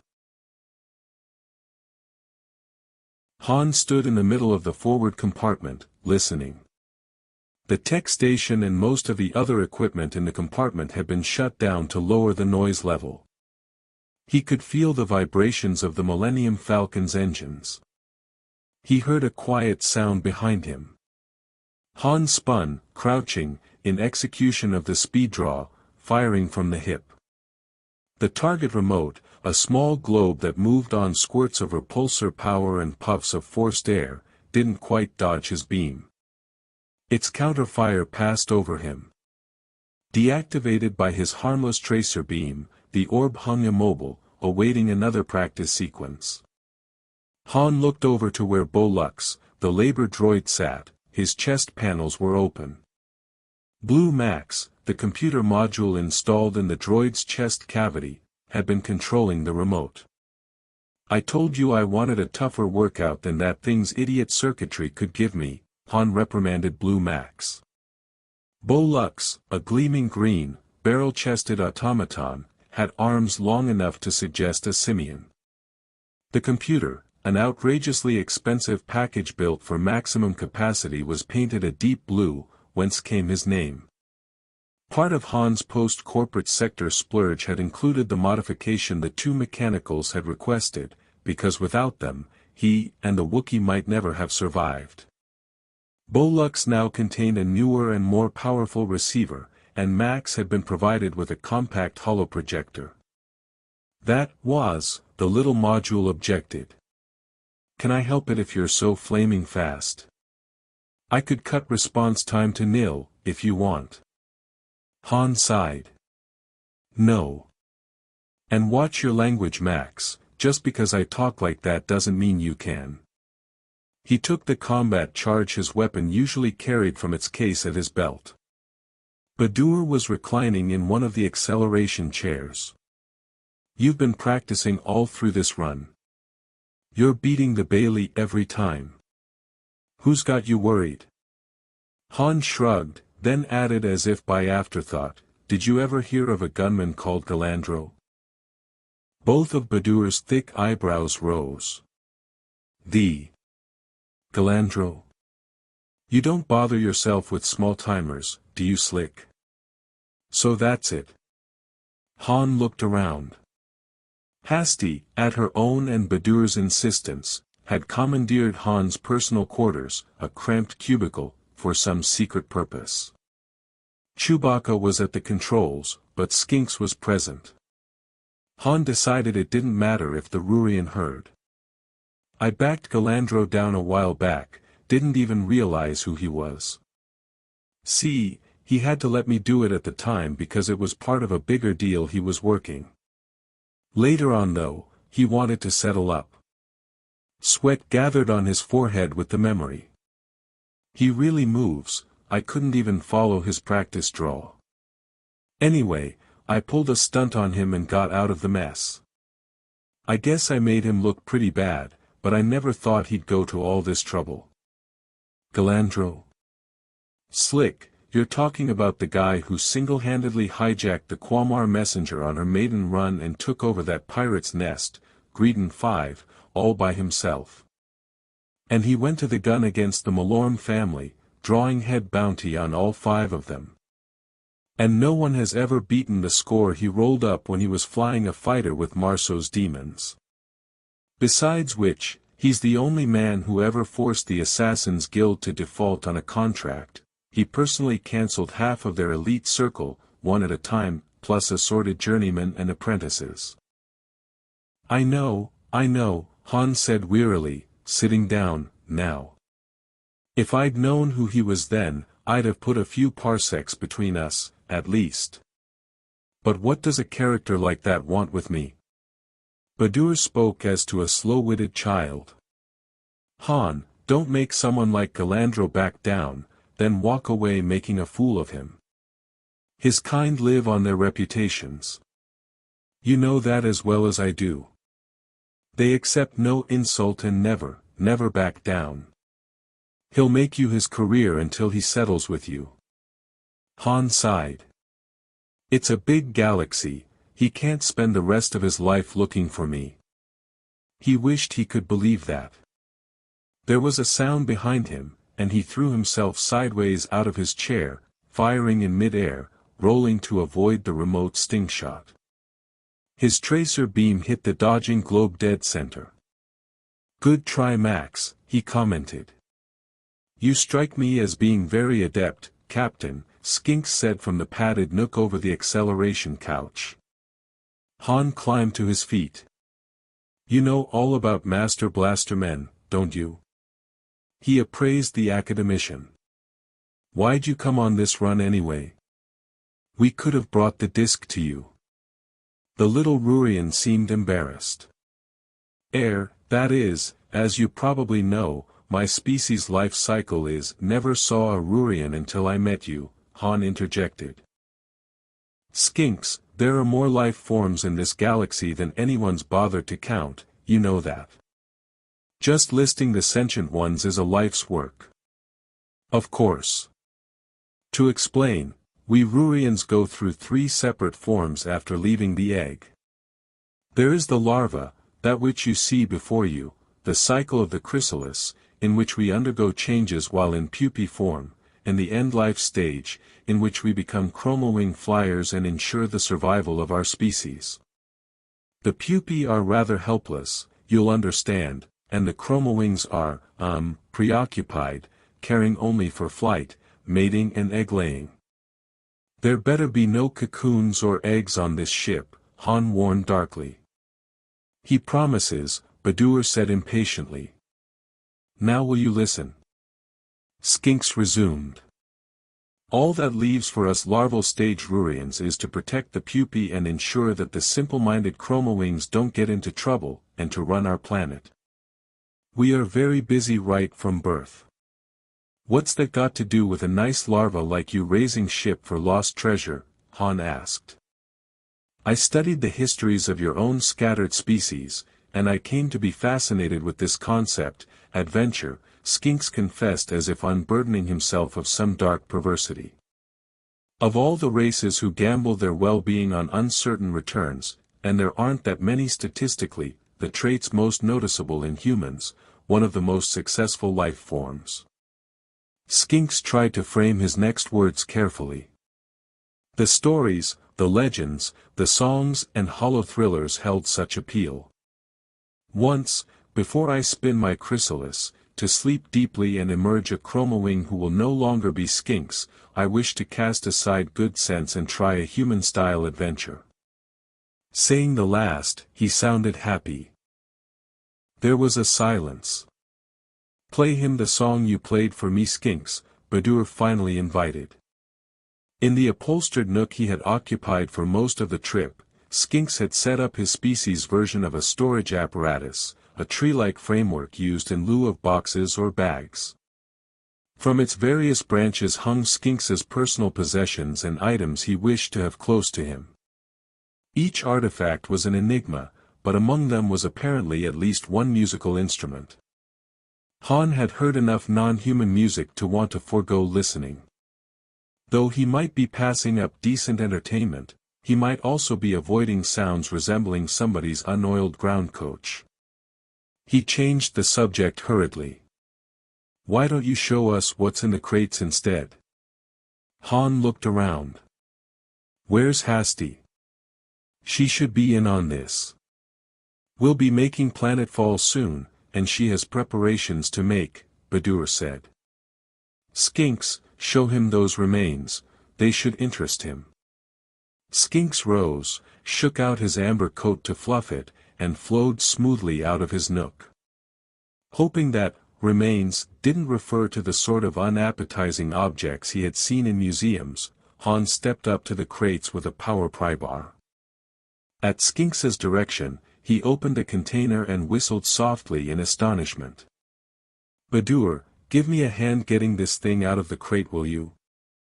Between them they strained and lifted out the object, setting it on the game board. It was an automaton's head. More correctly, it was the cranial turret of some robot out of ancient history. Its optical lenses were darkened by long radiation exposure. It was armored like a dreadnought with a coarse heavy gray alloy Han didn't recognize. The assorted insignia and tech markings engraved into its surface were still visible and readable. Han expected the speaker grill to spew a challenge. "It's a war robot. Zim the Despot built a brigade of them to serve as his absolutely faithful royal guard," Skinks explained. They were, at that time, the most formidable human-form fighting machines in the galaxy. This one's remains were recovered from the floating ruins of Zim's orbital fortress, possibly the only one that wasn't vaporized in the Third Battle of Vontor, Zim's final defeat. There are more pieces in those other crates. There were at least 1,000 just like this one traveling on board the Queen of Ranrun, and guarding Zim's treasure when the ship vanished. Han opened another crate. It contained a huge chest plate. Han knew he would never be able to uncrate the thing without Chewbacca's help. In the plate's center was Zim's insignia, a death's head with sunbursts in the eye sockets. Bolux entered, chest panels open wide to let Blue Max perceive things as well. These two machines had been combined by a group of outlaw techs and had been instrumental in Han's survival at an authority prison called Star's End several adventures ago. Bolux and Max had elected to join Han and Chewbacca, exchanging labor for passage, in order to see the galaxy. "Captain, First Mate Chewbacca says we'll be reverting to normal space shortly," the droid announced. Then his red photoreceptors fell on the cranial turret, and Han could have sworn they abruptly became brighter. In a voice more hurried than his usual drawl, Bolux queried, "Sir, what is that?" He went over to examine the thing more closely. Max studied the relic as well. "So very old," mused the droid. "What machine is this?" "War robot," Han told him, sifting through the other crates. "Great-Grandpa Bolux maybe." He didn't notice the droid's metallic fingers quizzically feeling the shape of the massive head. Han was mumbling to himself. "Reinforced stress points, heavy gauge armor, all points. Look how thick it is. You could run a machine shop off those power delivery systems. And built-in weapons, chemical and energy both." He stopped rummaging and looked at Skinks.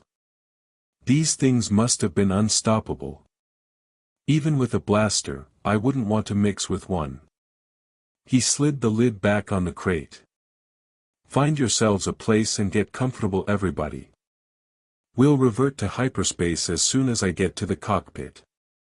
Where's Hasty?" "I can't hold up the hole," his jaw dropped. "Hasty, it had to be her, had just swept into the forward compartment. But the factory world, mining camp girl was gone. The red hair now fell in soft, fine waves. She wore a costume of rich iridescent fabrics in black and crimson, the hem of her ruffled wrap front gown brushed the deck plates, and over it she wore a long quilted coat with voluminous sleeves, its formal cowl flung back and its gilt waist sash left open. Her steps revealed supple, ornamentally stitched buskins. She had applied makeup too, but with such restraint that Han couldn't tell what or how. She was cooler, more poised, and seemed older than Han recalled. Her expression dared him to make a crack. One side of him was trying to tally how long it had been since he had seen anyone this attractive. "Girl," breathed Badur, "for a second there I thought you were a ghost." It might have been Lanny standing there. An hour ago I'd have said she couldn't find romance in a prison camp with a jetpack on. "I'm slipping," Han thought. Then he found his voice. "But why?" While Hasty inspected Han distantly, Badur explained. When Lanny diverted course on a freight run to store the log recorder disc at the vaults, she changed into this local outfit Hasty's wearing, so word wouldn't leak that a woman from the mining camp had been there. Fortunately she gave us the rental code and retrieval combination before she was killed by Juok's people. Hasty must look as much like poor Lanny as possible, in case any of the vault personnel happened to remember her sister. Hasty motioned back toward Han's quarters. "Nice wallow you have there, it looks like the end of a 6-day sweepstakes party." His reply was cut short by an angry caterwauling from the cockpit. It was Chewbacca insisting that Han come up for the reversion to normal space. "I wonder if I wouldn't be asking too much to view the procedure from the cockpit," Skink said to Han. "Sure, we'll find some place for you." Han met Hasty's aloof gaze. "How about you? Care to watch?" She pursed her mouth indifferently. Skinks left off observing what was, as far as he could conclude, a variation of human preening, courting rituals and excitedly hurried toward the cockpit, followed by Badur. Han, weighing Hasty's expression, decided neither to offer his arm, nor to touch her in any ushering along gesture. None of them noticed Bolux, who remained behind, contemplating the war robot's head, his cold fingers resting on the imposing armored brow. Chapter 6. Delalt had, in its heyday, been a prominent member of a strategic cluster during the pre-Republic phase known locally as the Expansionist period. The importance had run its course. Altering trade routes, increased ships' cruising ranges, intense commercial competition, social dislocation, and the realigning power centers of the emergent republic, had long since converted the planet to a seldom-taken side trip, isolated even from the rest of the Taiyan hegemony. Delalt's surface boasted far more water than soil. The treasure vaults of Zim were located near a lake on the southernmost of the planet's 3 continents, a hook-shaped piece of land that crossed Delalt's equator and extended almost to its southern pole. Around the vaults stood Delalt's single large population concentration, a small city built by Zim's engineers. The travelers studied it during their approach. Heavy weapons emplacements and defensive structures around the city were now gutted ruins filled with crumbling machinery. Broken monorail pylons and once grand buildings, falling back to dust, were overgrown with thick dendroid vines. Recent construction was sparse, poorly planned, and done with crude materials. There was the wreckage of a sewage and water treatment plant, indicating just how far back Delalt had slipped.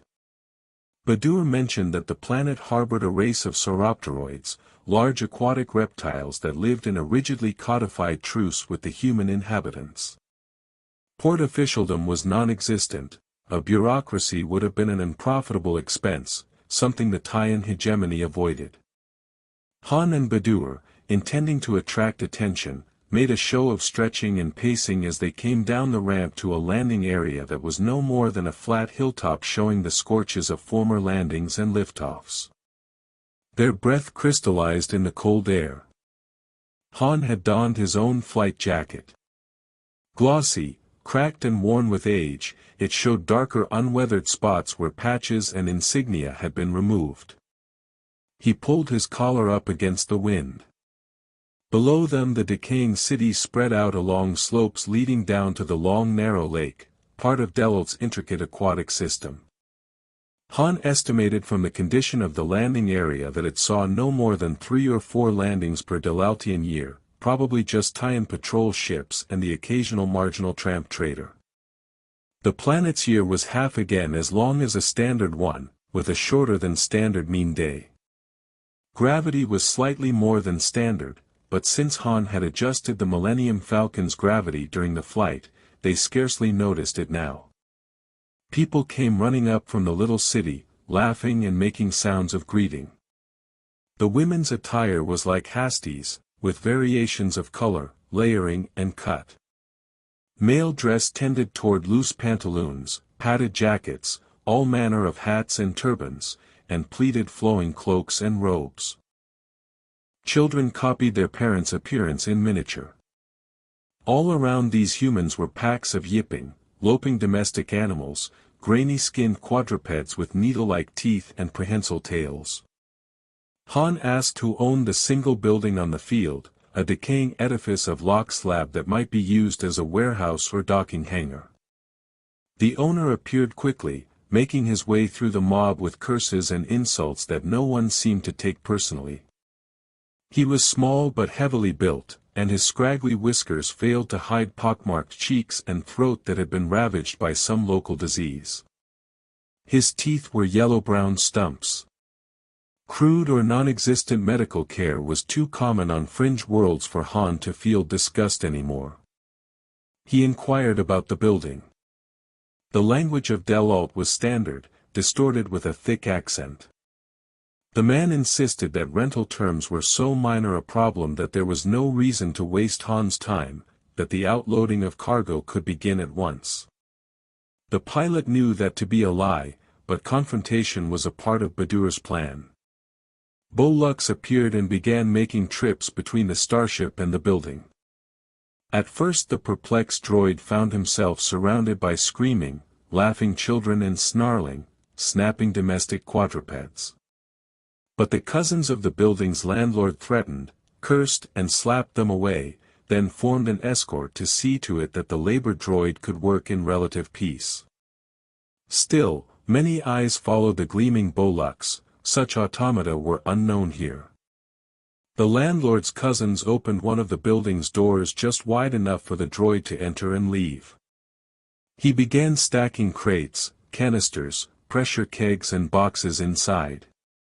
The crowd milled around and under the Millennium Falcon, timidly touching her landing gear and gawking up at her in amazement, yammering among themselves. Then someone noticed the Wookiee, who sat looking down from the cockpit. Shouts and shrieks went up, hands were thrust at the Wookiee in gestures meant to repel evil. Chewbacca gazed down on all the activity impassively, and Han wondered if it had occurred to any in the crowd that his first mate was manning the freighter's weaponry. A considerable pile of cargo containers had already accumulated in the building when, with his cousins stationed around its main doors, the landlord abandoned his effusive welcomes and named an enormous rental fee.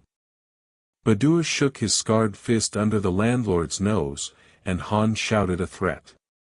The landlord threw up his hands and besought his ancestors for justice, then insulted the off-worlder's appearance and the circumstances of their birth. His cousins let the droid continue stacking cargo in his building though. Each time Bolux left the outbuilding, one of the cousins swung the door shut with a creak of primitive hinges. Waiting until she had heard that sound for the third time to be certain of the routine, and having timed the droid's purposely slow trips, Hasti pushed the lid off her shipping canister and stepped out, lifting her hem carefully and rubbing her cramped neck. Anyone seen leaving the starship would have been trailed all over town by the crowds. That in turn would have made recovery of the log recorder impossible. Badur's plan had circumvented all that. The building had a small rear door. Everything was as Badur had predicted. On a backward world like Delalt, the landlord could ill afford expensive locking systems on each door. Therefore this rear door and the larger hanging door were secured from the inside, with only a smaller door set in the larger one equipped with a lock plate. Not that that mattered. Han Solo had given Hasti a vibrocutter in case she needed merely to move the bolt, and then emerged into the light behind the building, shouldering the door closed again. Peering around the corner, she could isolate at least 3 different centers of furor. In one, Han Solo and Badur were squared off with the landlord, insulting one another's antecedents and personal hygiene in best Delaltian haggling style. In another, people were pointing at and debating hotly over Chewbacca's origin, and finally, the landlord's cousins were battling the crowd so Bolux could keep filling the building with the containers they would later confiscate if the Offworlders didn't meet the exorbitant rental fee. All the Delaltians seemed quite happy with their unscheduled holiday. At that juncture another distraction, also planned by Badur, occurred. Skinks ambled down the ramp, ostensibly to confer with Han and the old man.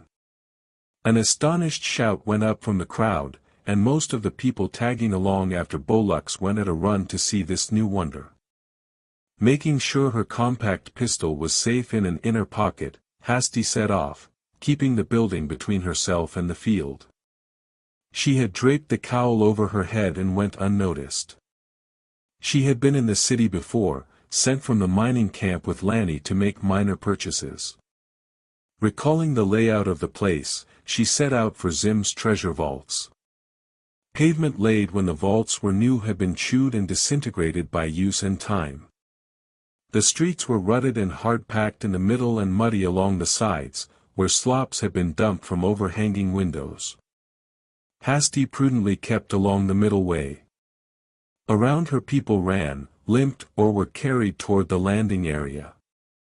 2 cadaverous oldsters, members of the local aristocracy, were carried past in an opulent sedan chair, borne by 6 stooped bearers. A buckboard drawn by 2 skeletal, 8-legged dray beasts followed. 3 drunks lurched out of a drinking stall, arms around one another. They were waving ceramic tippling bowls in the air, sloshing liquor. They regarded her for a moment, then elbowed one another. Under the native code of ethics a woman was fairly safe, at least in town, but Hasti kept her eyes to the ground and her hand near her pistol. But the celebrants decided that the starship merited their attention first, or they would be excluded from an event the rest of the city would talk about all year. Picking her way through a city that seemed to be falling apart before her eyes, Hasti at last came to the vaults of Zim the Despot. The vaults were contained within a sprawling cameral complex of interlocking structures, immensely thick-walled, and, in its day, impervious to forced entry. Still, thieves had gotten in over the years, and finding only empty vaults, yawning treasure chambers, waiting bins and unoccupied shelves, had soon departed. Only the occasional wanderer or scholar of the obscure came here to tour Zim's barren edifice now. The galaxy was rich in sights and marvels worth seeing and easier to reach. There was little of allure in the haunted emptiness here. In the vault's worn and pitted facade were engraved Zim's insignia of the starburst-eyed death's head and characters from an ancient language, in eternal homage to Zim, whose fist shall enclose the stars and whose name shall outlive time. Hasti paused for a glimpse of herself in the gleaming stump of a fallen column, hoping she resembled her sister sufficiently. She fumed at the memory of Han Solo's sudden change of attitude toward her, first fussing over the buckling of her seatbelt and then his reckless, but expert, planet fall, done to impress her. Either the oaf couldn't see how much she disliked him or, more likely, refused to accept it. At the top of the steps she crossed the wide roofless portico and passed through the vault's single gigantic entranceway. The interior was cool and dark. There was a vast circular chamber under a dome, half a kilometer in diameter, a mere vestibule to the huge vault complex. But this outermost chamber was the only part of the vaults in use anymore. Hasty's eyes adjusted to the light of weak glow rods and tallow lanterns guttering smoke into the cavernous room designed to be lit by monumental alumi-panels. Farther in toward the center of the place was a small cluster of work tables, partitions and cabinets, the administrative annex for the minor activity the vaults still housed. A few Delaltians, carrying data plaques, old-fashioned memo wire spools and even a few sheafs of paper computer printout passed by her. Hasty shook her head at the primitive operation. But she remembered the vaults had very few tenants. The Delaltian Bank and Currency Exchange, a minor concern, was one, while the Landmark Preservation Office, charged with looking after the abandoned labyrinth with almost no resources, was that grouping of desks and partitions. A man approached her from the semi-gloom, tall, broad-shouldered, his hair as white as his forked beard. He moved briskly. At his heels was an assistant, a smaller, grimmer man whose long black hair was parted down the middle and showed a white blaze. The tall man's voice was hearty and charming. "I am steward of the vaults. How may I help you?" Holding her chin high, Hasty answered in her best approximation of a local accent. "The lockboxes. I wish to recover my property."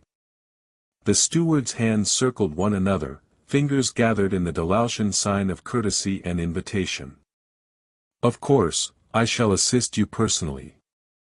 He spoke to the other man, who departed. Remembering to walk on his right, as a Delaltian woman would, Hasty followed the steward. The vault's corridors, musty with age, displayed mosaics of colored crystals so complicated that Hasty couldn't interpret them. Many of the pieces were cracked, and whole stretches were missing. They arched high overhead into shadow. Here, their footsteps resounded hollowly. At last they came to a wall, not the end of the corridor, but a partition of crudely cut stone that had plainly been mortared into place after the original construction. Set in the wall was a door that looked as if it had been scavenged from some later less substantial building. Next to it was an audio pickup. The steward pointed to it. "If the lady will speak into the voice coder, we can proceed to the lockbox repository."